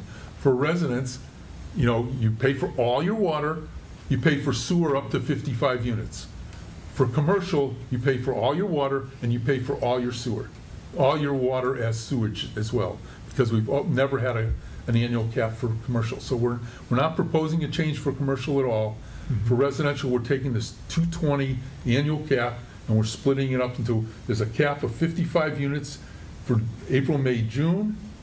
There's a cap of 55 units for July, August, and September. Okay? But the third quarter billing, the sewer fee is based on all your water. There is no cap. So in October, November, December, if you're pouring water somewhere, you're paying for sewage for all of it. The difference, and the same for January, February, March for the fourth quarter. So the third and fourth quarter, these bills, there is no cap to the amount of sewage you can be charged for. And we'll look at some bills specifically to look at that and what that means. But if you recall, what we did when we tried to do this winter averaging is we said, look, nobody irrigates in October, November, December, January, February. So that usage of water is going down the sewer, and this says the same thing. People aren't irrigating their lawn, they're not washing their cars in those winter months. We had originally had 5 months, this is a 6-month because we're on quarterly, but it's still, you pay for all the sewage of all the water you use in those months. So that's the proposal in short. Now let me talk to you about what the impact is of that. Okay, and we'll look at some examples. So the impact is that the rate goes to 226. It's currently 275, but the rate would go to 226. I'll show you why the rate would go to, 326, I apologize. It goes from 275 to 326, an increase of 18.5%. This is based on last year's volume, on fiscal year 2022 volume. I have to tell you that we have no idea what fiscal year 2023 volume is. We can only base it on last year's volume, which is the way we set the original 275 anyway, so it seems to make sense. I just put up there as a contrast of what it would have been had we gone to this 5-month winter average. It would have gone to 570, a 51% increase. And so if you recall at the earlier slide, I said that we take the $1.92 million it costs to run the department, divide it by the number of units, and we come up with the rate. Obviously, the 55-unit seasonal cap has far more units, and we're going to look at that. So let me just go through a quick slide to say, what is 55 units? 55 units of water is 447 gallons per day. That's 18 gallons an hour. It's a lot of water, but it's surprising how many people can use over 55 units in a quarter. So I wanted to talk about what the financial implications are of this recommendation of going to quarterly billing. So what you can see here is that if we implemented a 55-unit quarterly cap for the two, what I'll call irrigation seasons, for the July bill and the October bill, okay, what you'll see is that if we were at the 220 annual cap, we would be billing for 643,500 units. Remember, $1.92 million divided by 643,500 gave us a rate of 275. But if we're at the 55-unit quarterly cap for the fiscal year, we'd be billing for 533,600 units. So the number of units would go down 20%. But again, the rate would go up to 326. They say, well, why do the units go down 20% and the rate only up 18%? And the reason is because everybody's going to pay the 326 rate. The commercial customers will also pay 326, and their volume doesn't go down. And so there's an offset a little bit of commercial customers that we had to look at here. So in fact, it's 326. So as you can see, the residential account revenue declines from 1.77 million. Remember, the whole overall budget was 1.92. Residential declines from 1.77 million to 1.74 because the commercial revenue goes up a little bit. When we looked at that, and Lisa did this work, and I appreciate Lisa did a lot of work on this, there were actually 1,303 out of 5,550 accounts, 1,303 residential accounts who exceeded 55 units in the first quarter of this year. That was the billing that we got in July. There are 1,303 people who exceeded 55 units the first quarter. So those 1,303 people would have all been capped at 55, okay? The interesting thing is not all of them would have seen a reduction in their rate.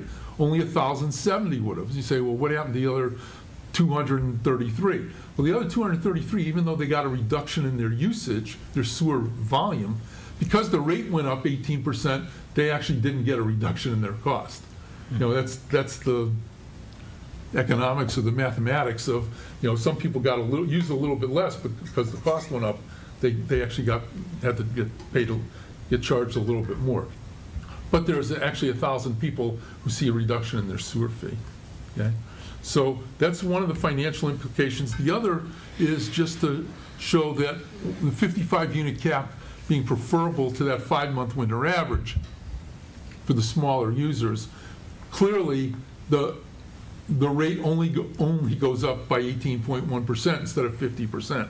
Small users, people who are well below the cap under this winter averaging, would have seen their rates going up ridiculously, 51%. And so that's one reason this quarterly cap is better. Just some statistics so people could see what we've done here. The middle column there says 220 annual cap. Obviously, the maximum volume billed is 220 units. The average volume is 107. The median, half above, half below, was 94.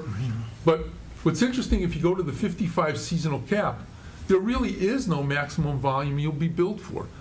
I guarantee you nobody will be billed for more than 55 units in the first quarter, and nobody will be billed for more than 55 units in the second quarter.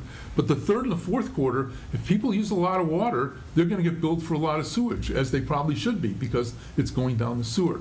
So that's why it says 110 plus whatever your winter usage is. But it's interesting, the average volume obviously is much lower under the 55 season cap. The median volume's a little bit lower. But note the numbers of the number of customers with lower annual sewage units charged. If you go to this 55 seasonal cap, out of, it's about a third of our customers, 1,800 out of 5,400, about a third of our customers will get charged for less volume of sewage. So this has a tremendous impact on the sewer customers or the residential customers. Again, as I said before, not everybody will get a lower cost because the rate goes up. Some people will.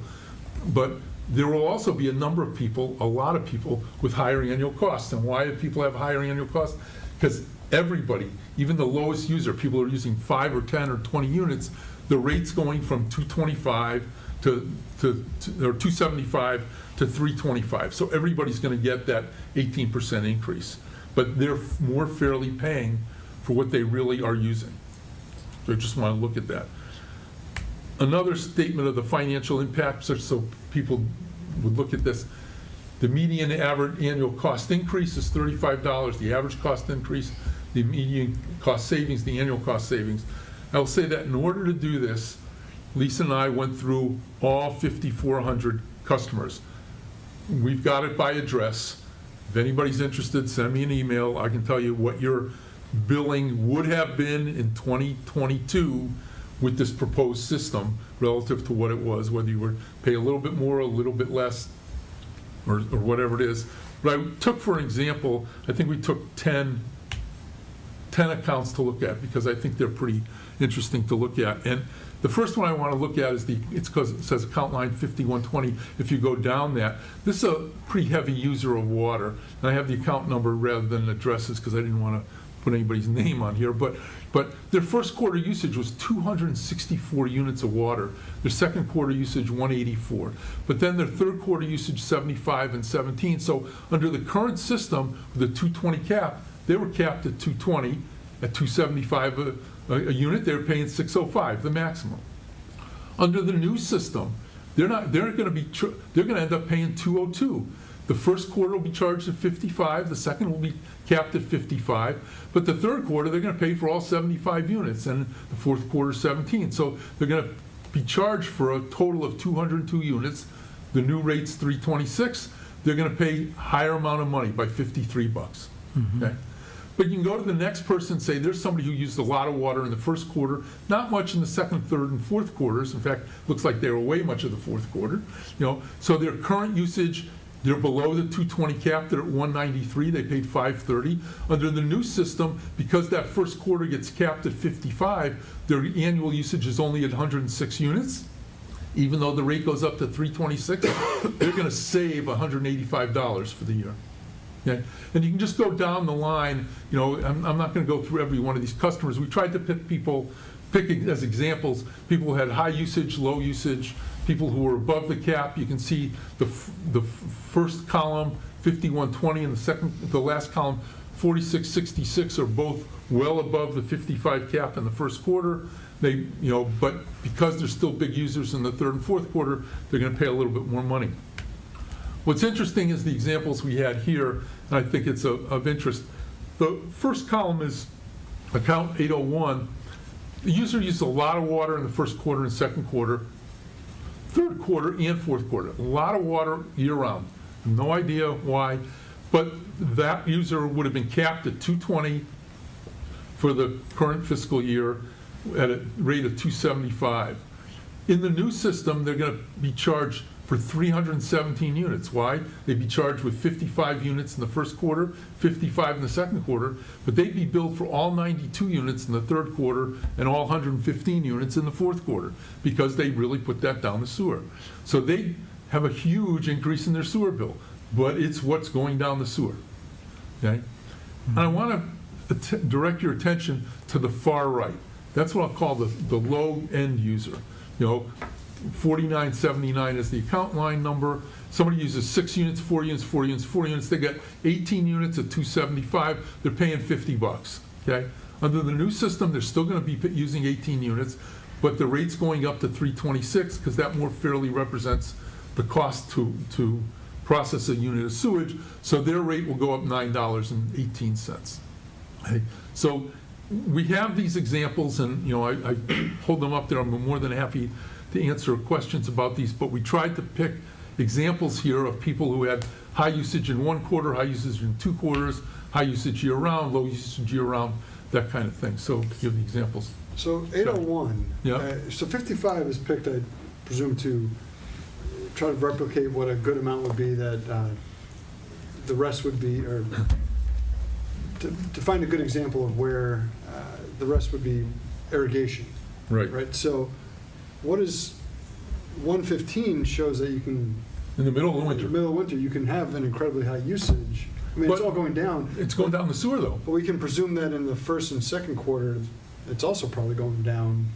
One might presume that, but But they might be an outlier, so we don't have to, we can't consider everyone, I guess. right, you can't go out to each house and figure out where their water's using, but under this system, at least they're paying for the sewage they appear to actually be using in the third and fourth quarter. First and Because second, they're probably not. potentially not, who knows, right? All right.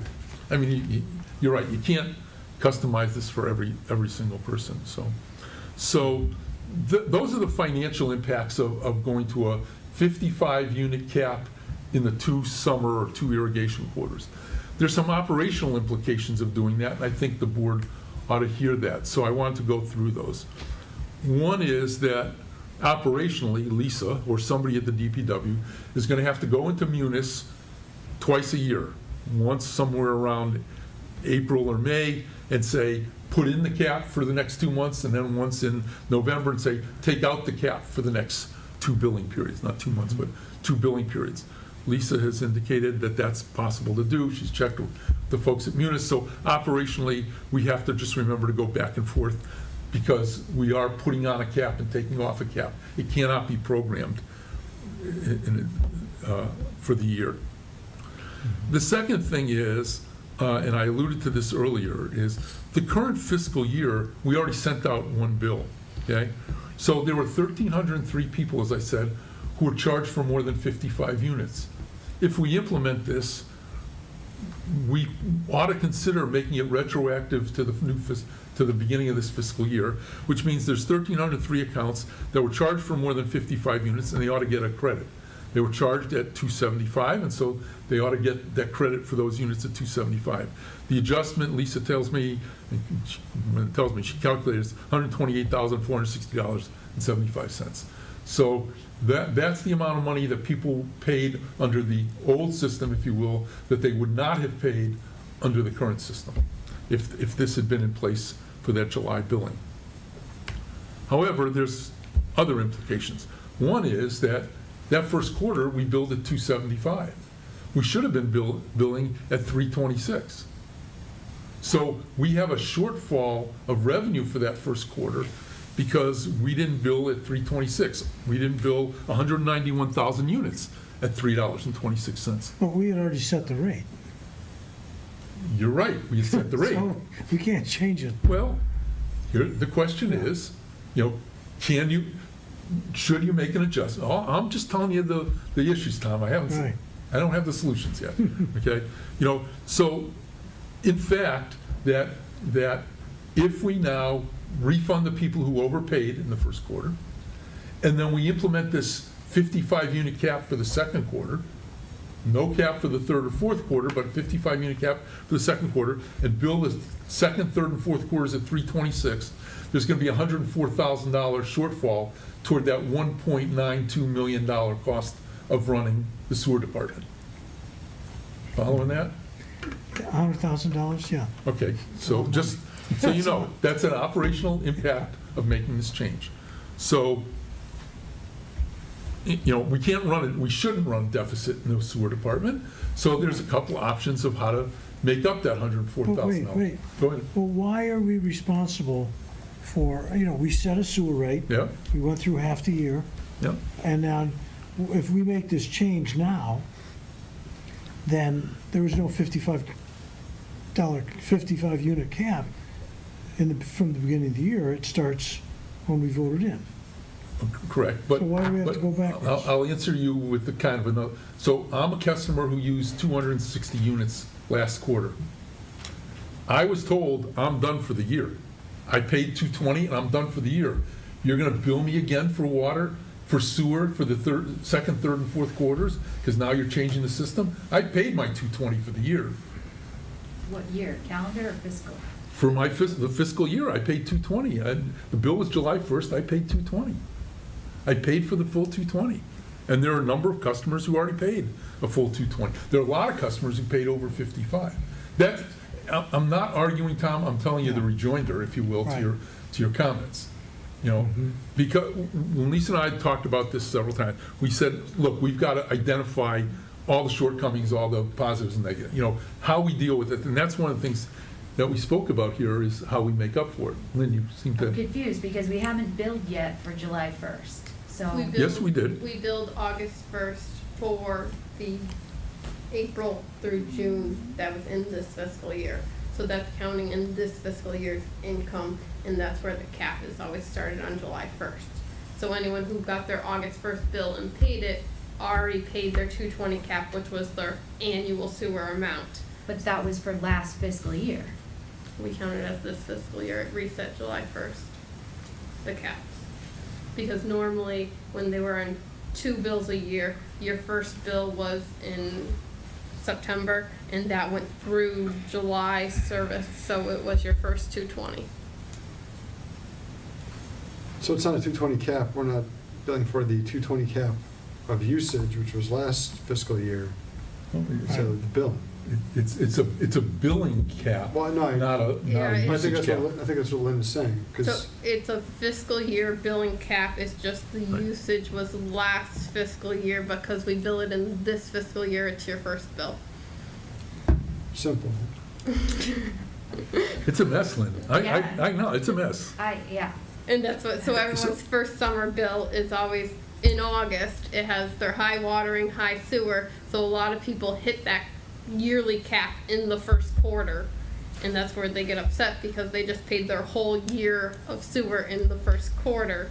And if we go to more a quarter cap, it's gonna spread out their cost of their sewer. Right, somebody who used 220, even somebody who used 110 units, for example, in the first quarter, they paid for 110 units. If they use another 110 units now, they're gonna say, we're done. Why are we now gonna get a full bill in the third and fourth quarter for our winter usage? So let me go through this and maybe we can resolve it, because I think we can. Okay, so the two issues are, one is there's we overcharge people in the first quarter, we think about $124,000 if this was retroactive, but more importantly, in the coming 3 quarters, because of the lower usage, especially in the second quarter, there'll be a shortfall. So there's a bunch of different ways we can deal with this, but one is to say, well, yeah, we're going to we need to make up this $100,000, so we'll kind of add a surcharge, if you will, to bills. We can do that, and we figured out what that would be. It'd be an extra 27 cents. Frankly, I think, it wouldn't be so great, and we were talking to Mike Spear about this. He's down at the water department down. He said, please don't do that. People are going to call us and have all kinds of issues. And so the other thing is we can take the $104,000 shortfall out of the sewer retained earnings funds and just say, we were the guys who delayed it. We didn't do this right.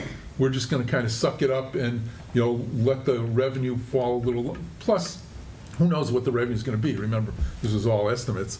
And we'll balance the budget for the sewer enterprise fund out of the retained earnings project if we want to, or some combination of those two if we wanted to. I don't think there's any question in my mind, at least, that the people, that 1,030 customers who paid for over 55 units for that first quarter ought to get a refund. And Lisa, you can maybe speak to how that can be done. So I did look into giving the refunds. It wouldn't actually be that difficult. We could just put in like a credit amount and upload a spreadsheet with each account and the exact amount that they paid between the 55 unit and the 210 based on what they were times 275. Because ultimately, if we give them the refund of they paid it at 275, we're gonna then next quarter now charge them for sewer at the new rate. And so that sort of balances out that they got their money back for the units that they paid for, that now the new system wouldn't have charged them for, but now they're going to continue to pay throughout the whole year. That sounds good. It sounds fair. I think that's the right good. word to use, Tom. It's fair. Yeah. It's fair to tell people, we're not going to make you pay twice for the same amount of sewer, but we're also not going to, make up any difference. In other words, 50 we're going to charge you for the 55 units at the rate we had. Now the question is, how do we make up the shortfall? Because last quarter, we will build 190,000 units at 275, when we probably should have built it at 320, 326. I trust they'll figure it out. Why don't we make a motion? Well, but the question is, who's going to figure it out? Well, you know, there'll be billing switching if we take it out of retained sewer earnings.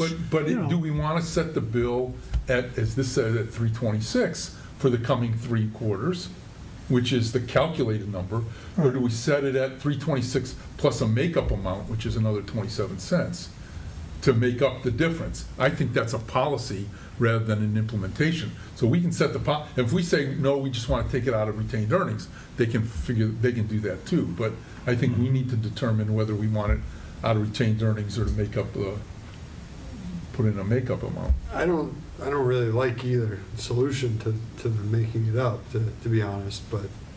Well, one way or the other, you got to cover the $1.92 million cost of the sewer system. So if you say we're not going to make it up, the sewer department budget's going to come up $104,000 short. No, I'm not suggesting that.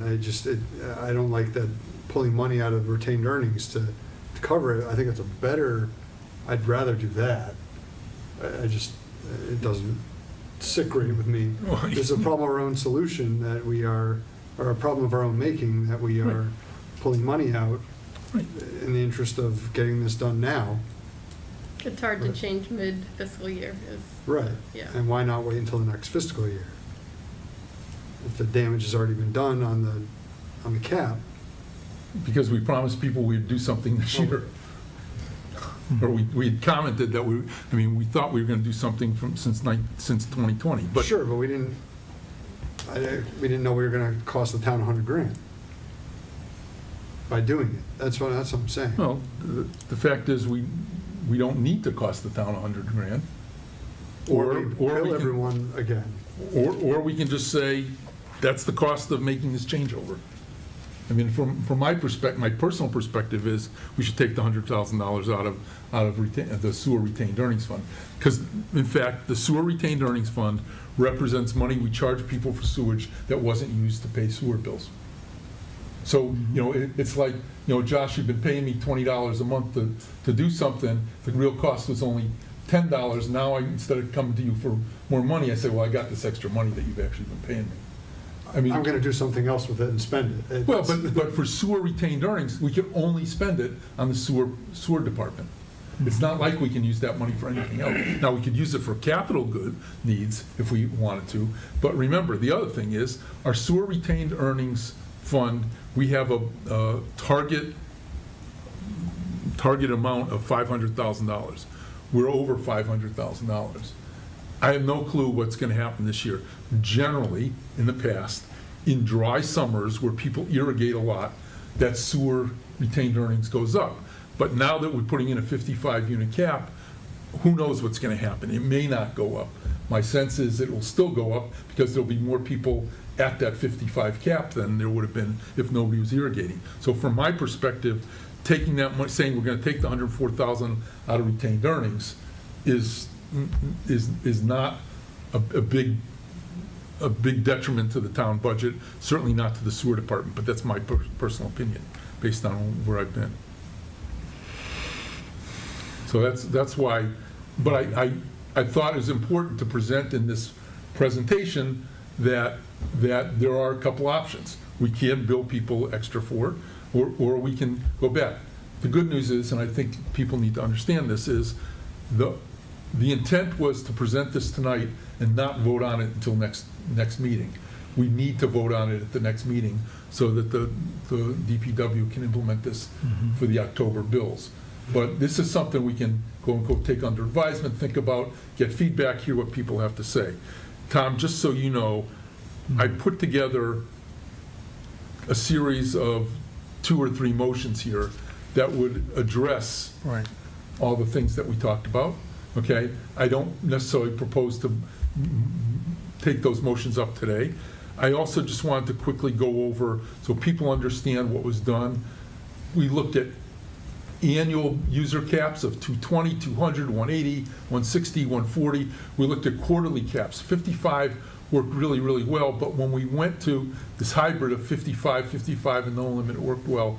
But when we went down to a lower cap, the cost of sewage went way, way up because the usage dropped significantly, and it really wasn't practical. You know, we looked at other scenarios also, and those are all listed here as well. So I mean, this wasn't done in 10 minutes. It was done over weeks and weeks with dozens of scenarios that were reviewed. And although 55 sounds like it comes out just 220 divided by 4, certainly that's how we came to it. But it worked out to be what I believe to be the optimum system. The other thing I'll just comment on is that for all 5,475 residential accounts, we did the actual calculation. So this wasn't done on averages or estimates. So we took every one of them in a massive spreadsheet and said, how many go up, how many go down, what's the difference? So there, we have the real numbers. With the one watch out, they're real numbers based on last year's water usage, which is never the same as this year's water usage. So, you know, to tell, if I was to tell somebody, yeah, your sewer bill would have gone down $25 or up $30, it has no implication of what it would do this year. And I think people need to understand that. Nothing on commercial accounts? Commercial would not change at all, Dan. Okay. But the rate would move with what you The rate would go up because that's what we need based on unit. But commercial never had a cap on sewer and wouldn't have a cap on sewer under this. But the rate, it's always been, you know, they get the benefit of residential rates and they get the detriment. So that's what I'm saying, it's residential. always been that way, right? So, Yeah, there's no reason not to change it. We just aren't making a change at this recommendation. Well, So- go ahead. I was just gonna say, so, I guess just getting all this information, and again, I really do appreciate you putting all this together. I know it was a lot of time, you've been doing it for many years. I really do appreciate the effort. I've been speaking pretty vocally about bringing in a consultant to actually look at what you've been doing, look at what some of the other members in the past have been doing, because we still have some of the same questions over and over again. I'm concerned about how much that might cost. I don't know, but maybe Lynn, you could help look at a consultant, look at what other towns are doing. And I think that's what we need to start to do here, because my biggest fear is that we come to the table again next year and we screwed up again. So I want to get this right, and I think this board should be working with a consultant who knows water and sewer and has worked with other towns and got this done the right way. With that being said, there's other options that we could look at. Tiered rates. I don't have that information here today, but I have talked to other towns that have done that, and it's been successful. So I think we're trying to correct a problem based on previous presentations that people have put together. Again, it's nothing against what your work, Mark. I think you've done a lot of good work, and I think we need to look at a third party to come in and look at your presentations and the town as a whole, what makes sense for Long Meadow. Obviously, the price of a consultant, it could be hundreds of $1,000s. I don't know. But I don't want to come back and be in the same situation year after year, not getting this done correctly. So that's my comment. Tom? Well, I think we've been going over this for a long time, many years, and it's reached a point where it is stronger than it's ever looked. I don't think other towns are using this kind of approach. I do feel confident in the amount of work that folks have put into this, and so I don't really see the need for a consultant, and I really think it might be the most time-efficient thing to entertain a motion tonight and move forward on this. And maybe we could look at, revising it at some point down the road. But, I don't want to go through a state of revision and then revision and revision year after year. I'd like to give this a couple of years to get some momentum. I think there's, I'm I'm ready to vote on it tonight, because I've been listening to this for years, basically, so, Tom, if I yeah. could just, the one thing is, I think whatever is done, because the numbers are all, they're not estimates, they're projections, which is different from an estimate. You have to stick with it for a couple of years to see what happens in reality. Remember, I've said it 5 times tonight, and I'll say it again. These are all based on a year ago's usage. And every year, the usage is different. And so I think the system you have to develop is based on one you think is more fair than the current system you have. As Josh pointed out with some of the examples, nothing will be perfectly fair to everybody. There will always be some user somewhere, because of the nature of the way they use water and sewer, they're going to be getting either a benefit or paying a penalty based on whatever system we come up with. We have 5,400, 5,500 users. We've got to design a system for as many of those as possible, and I think at least this system now does it. And a lot of it came from the moving to quarterly billing, which we were, I think, pushed into more than we went into, but I think it was it allows us to do things that we want to. Lisa's idea of quarterly capping, it was just kind of the light bulb went off and said, it takes us to the next level. It will never get us to a perfect solution, because there is no perfect solution based on, we've got 5,500 people in town, 5,400, all using water differently in different ways. I mean, that's why I picked those examples, as Josh pointed. How somebody can, you saw the number, how can somebody use 181 gallons of water in a quarter? I don't know, 181 units of water, I don't know, but they do. They pay the bill, that's fine. I'm not questioning their lifestyle, but I can't design a system around that particular user, nor can anybody else. So you pick the system for the majority of users, and that's what we believe we did. And I got to give a lot of credit to Lisa, who did a lot of work and came up with a lot of this stuff, and she really, really understands what the system can do. And I think that's what we lacked the last time we looked at this, is we thought we knew what the system could do, but we obviously didn't know what the system could do. I think this is a pretty good solution. My question is just on the timing and the shortfall, but I don't want to vote tonight. I want to take the temperature on this and think about it. But I think you two did a really good job on coming up with an elegant solution to this issue, and I think it does tackle it. So if there's no motion or second, we'll take it up at the next meeting. Okay. Yeah, I'll be glad to. The only question I have, is there any information that wasn't covered here that, I mean, Lisa's here, she can get information, obviously. I got a lot of stuff.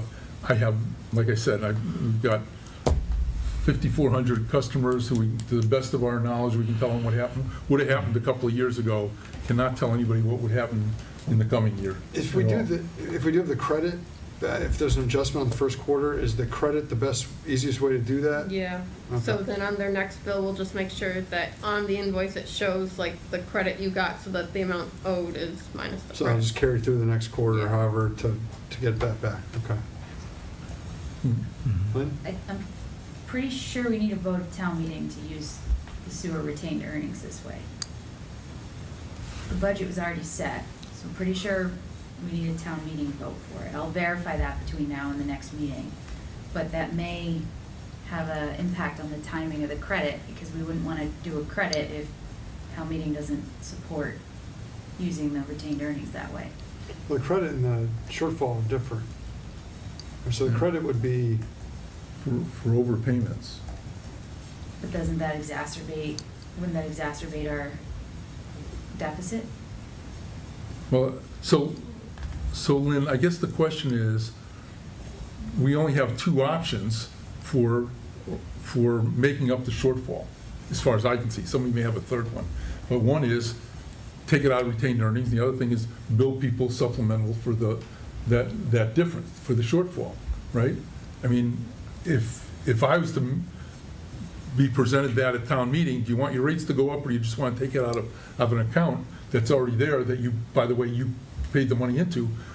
I'm pretty comfortable that this would pass at town meeting, taking the money out of the retained earnings, even if we had to go, and I don't doubt that we might need that vote at town meeting. I think for me, it's a slam dunk. Why would people pay to raise their rates when the money's already in a different account? And I don't want to prolong your conversation tonight. I'll do some research in between the two meetings, but I'm still not clear on how they've already met their cap in this new fiscal year based on water or sewer usage from the prior fiscal year. That doesn't make a lot of sense to me. Yeah, you got to do it, but just keep in mind, it's not a usage cap, it's a billing cap. It's a fiscal year billing cap. Right, So- but we've now kicked into a new fiscal year. And so, how and have they in this, capped? and in this fiscal year, in We've done August one 1st, bill. they got billed, and they hit their cap in this fiscal year. But talk to Lisa, but Pasturzik really knows this. He's the one who generated it. It's all his fault. But I'm with you that if we were to not give back the credits, then everyone has hit their 220, and it's sort of not fair to switch gears and then say, okay, now we're charging you for the rest of the year. So it would more be in that you should wait till the next fiscal year to start a new process.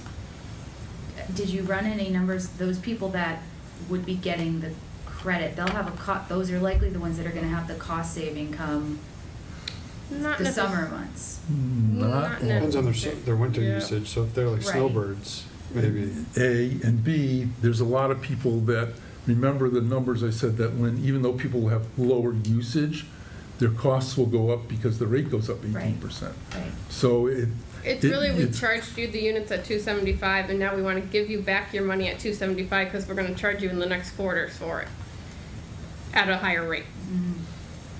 If anybody's curious how this will affect the select board members, you can look at the last page of this. Yeah. So none of us benefit from this. So the biggest thing, Lynn, is if you look at the far left column there, or the one the second from the right column, where the first quarter usage was above 220, or even the one that's 365, those are the people who were using above 365. And I think it's important to look at the difference between these two users, okay? Both hit 225, right, in the first quarter. This person's gonna save $17, this person's gonna pay an extra $184, because that's only one quarter, but you can see this person has a big second quarter usage, this person's a little lower, this person has what I'll call more normal winter usage, and this person very high in the winter. I don't know, maybe they've got, a large family, do lots of loads of laundry, or whatever it is, wash the dog 3 times a week, whatever it is, But the point is that you can't really necessarily tell from the first quarter how things necessarily going to pan out when you do that. That's why I think those are really good examples that we went out and picked to try to get an example of every crazy option. Anyway, thank you for the time to put this together. Thank you for your time, Lisa. Thank you. Thank you. Yeah, thanks. Very helpful. Next on the agenda is Town of Longmeadow and LCTV operating agreement update. We are close, not quite there. New business, one-day liquor license application, Longmeadow Adult Center Community Fund, 2 one-day liquor licenses for events to be held on September 15th and September 21st, 2022 from 5 to 7:30. Mary Beth did not wait us out. But these appear to be, as we have normally seen from the LACCF application. Josh, what happened to the LCTV operating agreement update? I said we're close, not quite there. That's the update. Oh, okay. It hasn't been agreed to yet. Yeah. Okay, so I would like to make a motion to approve a one-day liquor license for the Longmeadow Adult Community Caretaker Fund for an art show opening on 9/21/22. Second. And there's a second application, Tom, if you want to. And the take it second, together. and also to approve a one-day liquor license for 9/15/22 for a what looks like is a hoedown. Great Greenwood Hoedown. Yeah. Greenwood hoedown. Great Greenwood hoedown. So, Do we have a second? Second. okay. All those in favor? Can I just comment? Mark, I'm sorry. Sorry, just Yeah. two things. I still, I'm going to say this every time it comes up. I think that it's important that we identify that this is not run by the adult center, that it's a private organization. And I thought once before we said we were going to take a look at reviewing our liquor license policies in town buildings, and have not done that. I think it's unfortunate that we haven't done that, because I think there's some issues and potential liabilities. I'm concerned about the town's liability and the perception that this is a town program because of the way it's advertised and written up. And I would have preferred, and I won't try it because last time it didn't get a second when I proposed that this be advertised as not affiliated with the town of Long Meadows. But I believe that, and so therefore I'm going to vote against it. There has been an adult center meeting that the lines are more clear now on who's handling and hosting, and that's correct. It is separate. It is LACCF. So we have. What do you mean by there's been an adult center meeting? Lynn, you want to speak on that? Myself, Select Board Chair Levine, Okay. Adult Center Director, and the Assistant Director met with the President of LACCF and the President of FLOCA. And we had an initial conversation. It's ongoing, and we anticipate I'll bring you back something in the next couple months. Okay, great, thank you. Okay, so we have a second. Any further discussion? All right, all those in favor? All those opposed? Street closure applications. We have a road closure for the Pride event, September 18th, 2022, from 11 a.m. to 5 p.m. for Longmeadow Street, east of the Green, from Longfellow to Williams. I'd like to make the motion as proposed for the 9/18 for the police have approved this also. So from 11 to 5 p.m. Longmeadow Street. All right, do we have a second? Second. All those in favor? Longmeadow Post 175 street closure application. American Legion has applied for a street closure request for Longmeadow Street east of the Green, between the Community House and 705 Longmeadow Street. The events are 10 a.m. to 4 p.m. on Saturday, October 8th, and Sunday, October 9th, as part of Longmeadow Days event. And this is, sorry, go ahead. There was no map involved with this, and Mike, maybe we can get those in the future, but my understanding that this was essentially the area in front of the community house. Right, That's been closed, right? That's what it says, yeah. Okay. Yeah. Thank you. So I'd move the street closure as described by the chair, Second. October 8th. Yep. And all those in favor? And we have 5 block party applications. It's that time of year. I cannot remember. Should we take these in a block, or do we want to take these up individually? Should probably do them individually, just take 2 seconds. Yeah. Oops. First application is for Brittany Road, Yeah, it's actually East Greenwich Road. There was a misunderstanding in the original application that was amended. So request to block East Greenwich Road between Park and Colony Rotary and the Normandy Rotary on September 18th from 2 to 7 p.m. I move that we accept the application as described by the chair. Second. All those in favor? Chatham Road, close Chatham Road on Sunday, October 2nd, 2022, from 1 to 5 p.m. I move that we accept the application as described by the chair. Second. All those in favor? Close Ellington Street from 4 to 10 p.m. on Saturday, September 10th. The rain date of Saturday, September 17th. I move that we accept the application as described by the chair. Any second? Second. All right, all those in favor? Close Falmouth Road in front of 47 Falmouth for a block party to be held October 1st from 3 to 9 p.m. I move that we accept the application as described by the chair. Second. All those in favor? And a request to close the end of Field/Pleasant View Avenues for a block party on September 24th from 2 to 6 p.m. with a rain date of September 15th. That must be September 25th, right, Mike? September Yep, 15th. September 25th. Oh, it was 25th, yeah, makes sense. Okay, I move that we accept the application as described by the chair. Second. All those in favor? And finally, for tonight, Long Meadow water use bylaw. And Corinne is not presenting tonight? No, this is we attached a track change version.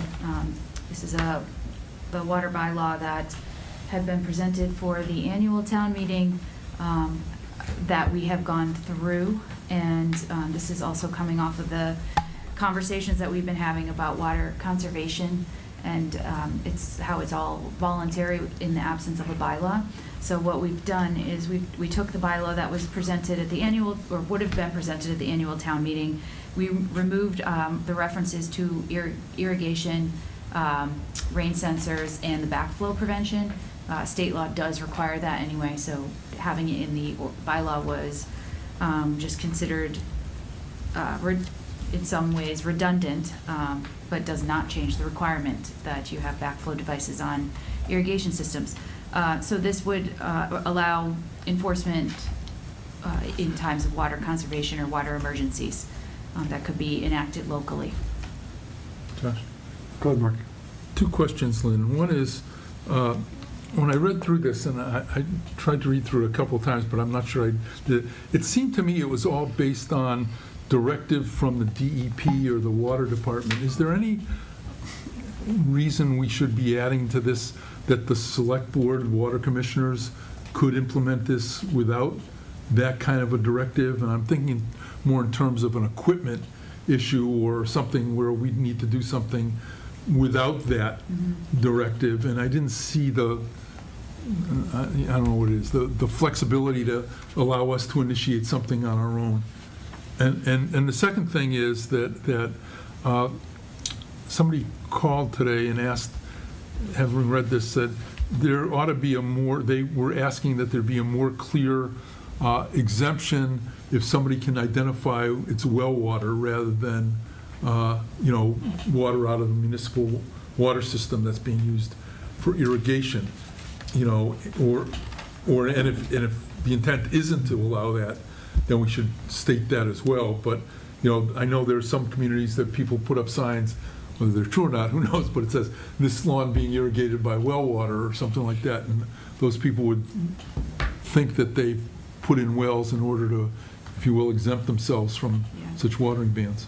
Sure. So I to both of your points, yes, we can go back through and look at state of emergency declared by the Water Commission, because I think that's valid, that we do have equipment malfunctions, or perhaps Springfield Water Sewer could, because I have been told about a situation where that occurred in the past 10 years where it did cause significant water restrictions to the town.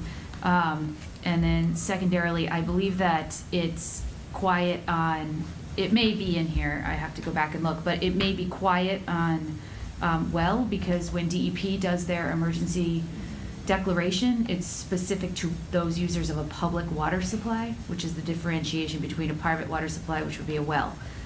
So this was modeled after the DEP best practice bylaw ordinance that they provide to communities.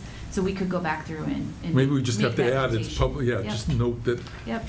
The other thing is, I have no clue how you verify it's well water. I mean, we're going to need people to register with the town that they have well water systems? Probably you had to get a permit, right? Not for well water. There would put be in a through well. the Board of Health. Yeah, you'd have to get a permit. Not if it's not potable. I know a lot of people put in. Right, or there'd be a permit through. If you're just putting in a well for irrigation. So this may have been my ignorance, but I thought that irrigation with harvested and stored stormwater runoff was well water. But is that like a bucket comes off the Could roof be and you? Yeah, rain barrel. that's how I read it. Oh, okay. I thought that would include a well. I have a question. About in terms of water customers, it just talks about persons, but it doesn't talk about like any business establishments. Should it identify them differently than just as persons? It should just say customers of the public water supply. It says water customers or customers, I mean persons as defined above, which I don't know what that is. It's right here. Persons, any individual corporation, trust, partnership, association. Yeah, the first part has a Yeah. definition down. Oh, okay. Just about halfway up the page. All right, and then it says, that person, should say that person or company's responsibility for payment, I don't know. I don't know if it's just a small detail, I guess. All right, as long as they're mentioned at the beginning then. So I got a call from someone in town who had a couple questions about this. One, the purpose was to maintain an adequate quality and quantity of water and local aquatic habitats such as ponds, rivers, and wetlands. Is that covered by this? Yes, in the model bylaw from DEP, yes, it is. We have. But I know it's the model, but does that apply to us? It could in a situation if Springfield Water and Sewer is restricting, well, if they were restricting the amount of water that they were letting go downstream to hold it in their reservoirs more, it does have an impact on the aquatic life further downstream. Okay. We could strike that out of here if you wanted to.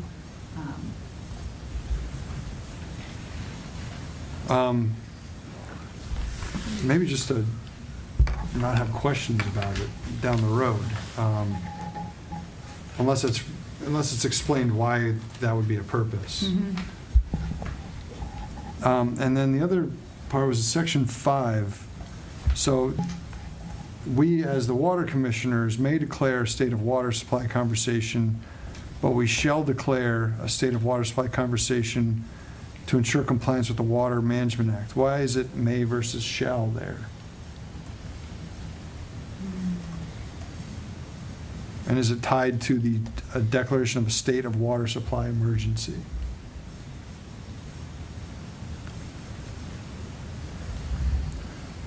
You got to understand what the Water Management Act is, which I don't, but. Well, right. Well, the Water Management Act includes the 65-gallon cap. Does it? I don't know. I thought so. You are the lawyer. Well, I'm not a water lawyer, I that's for think sure. may gives you the option. Right. Right. Versus shall would require you to, and then Right. it does leave this up to the local water commission. Well, I can double check those may versus shall. yeah, I'm wondering why it is a shall there, because if it is, without us knowing what the Water Management Act contains in its multitudes, we don't want to be bound by shall unless we know exactly when that comes into play. And if it is because the DEP has declared a state of water supply emergency, and that is what requires us to go into a state of water supply conservation, that's one thing. But if it's just a general, in order to comply, that's why I don't want it to bind us as commissioners.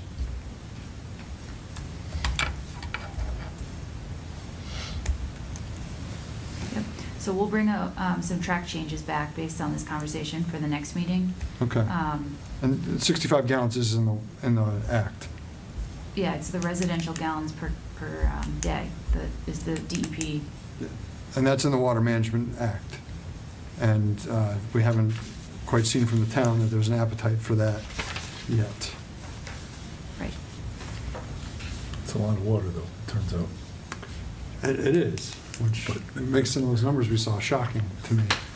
The other comment I received was to add in the penalties, to enumerate the penalties in section 14, rather than having a cross-reference to the other bylaw Problem is, if you do that every time you change. You have to change that as well, The yeah. best practice is to not do that. Okay. And that's across the Commonwealth. Yeah. And it's going to be even more important when we hopefully adopt the E-code at the fall town meeting. So you can just click on it? Yes. Okay, yeah, because I think that is a reasonable way to do it.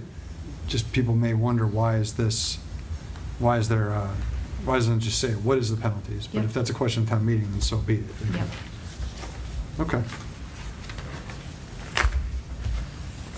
Any other questions from the rest of the board? So is this, Lynn, we want this to be on the fall town meeting, right? Ideally. we So would this like- isn't something that we adopt here, other than as being a part of the warrant?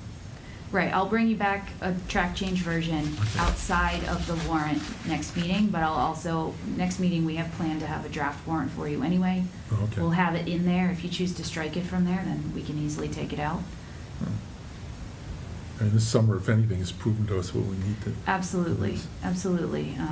And just, I think to your point about just our own infrastructure, I think it's important to have this mechanism, if we have a malfunction in our system, to be able to have enforcement. I know it's not really the problem, but I saw a lot of houses with their sprinklers on today. I gotta Driving tell by, you, I can name you the houses I drove by today that had their sprinklers on. This morning, it's torrentially raining, and the sprinklers were going. Awful. All right. And that's how you get to 220. That's right. That's a lot. You're doing it in the winter, too. All right, anything else from the rest of the board? Okay. I'll move we adjourn. Second. All right, all those in favor? Right. All right. Thank you very much, everyone. Good night.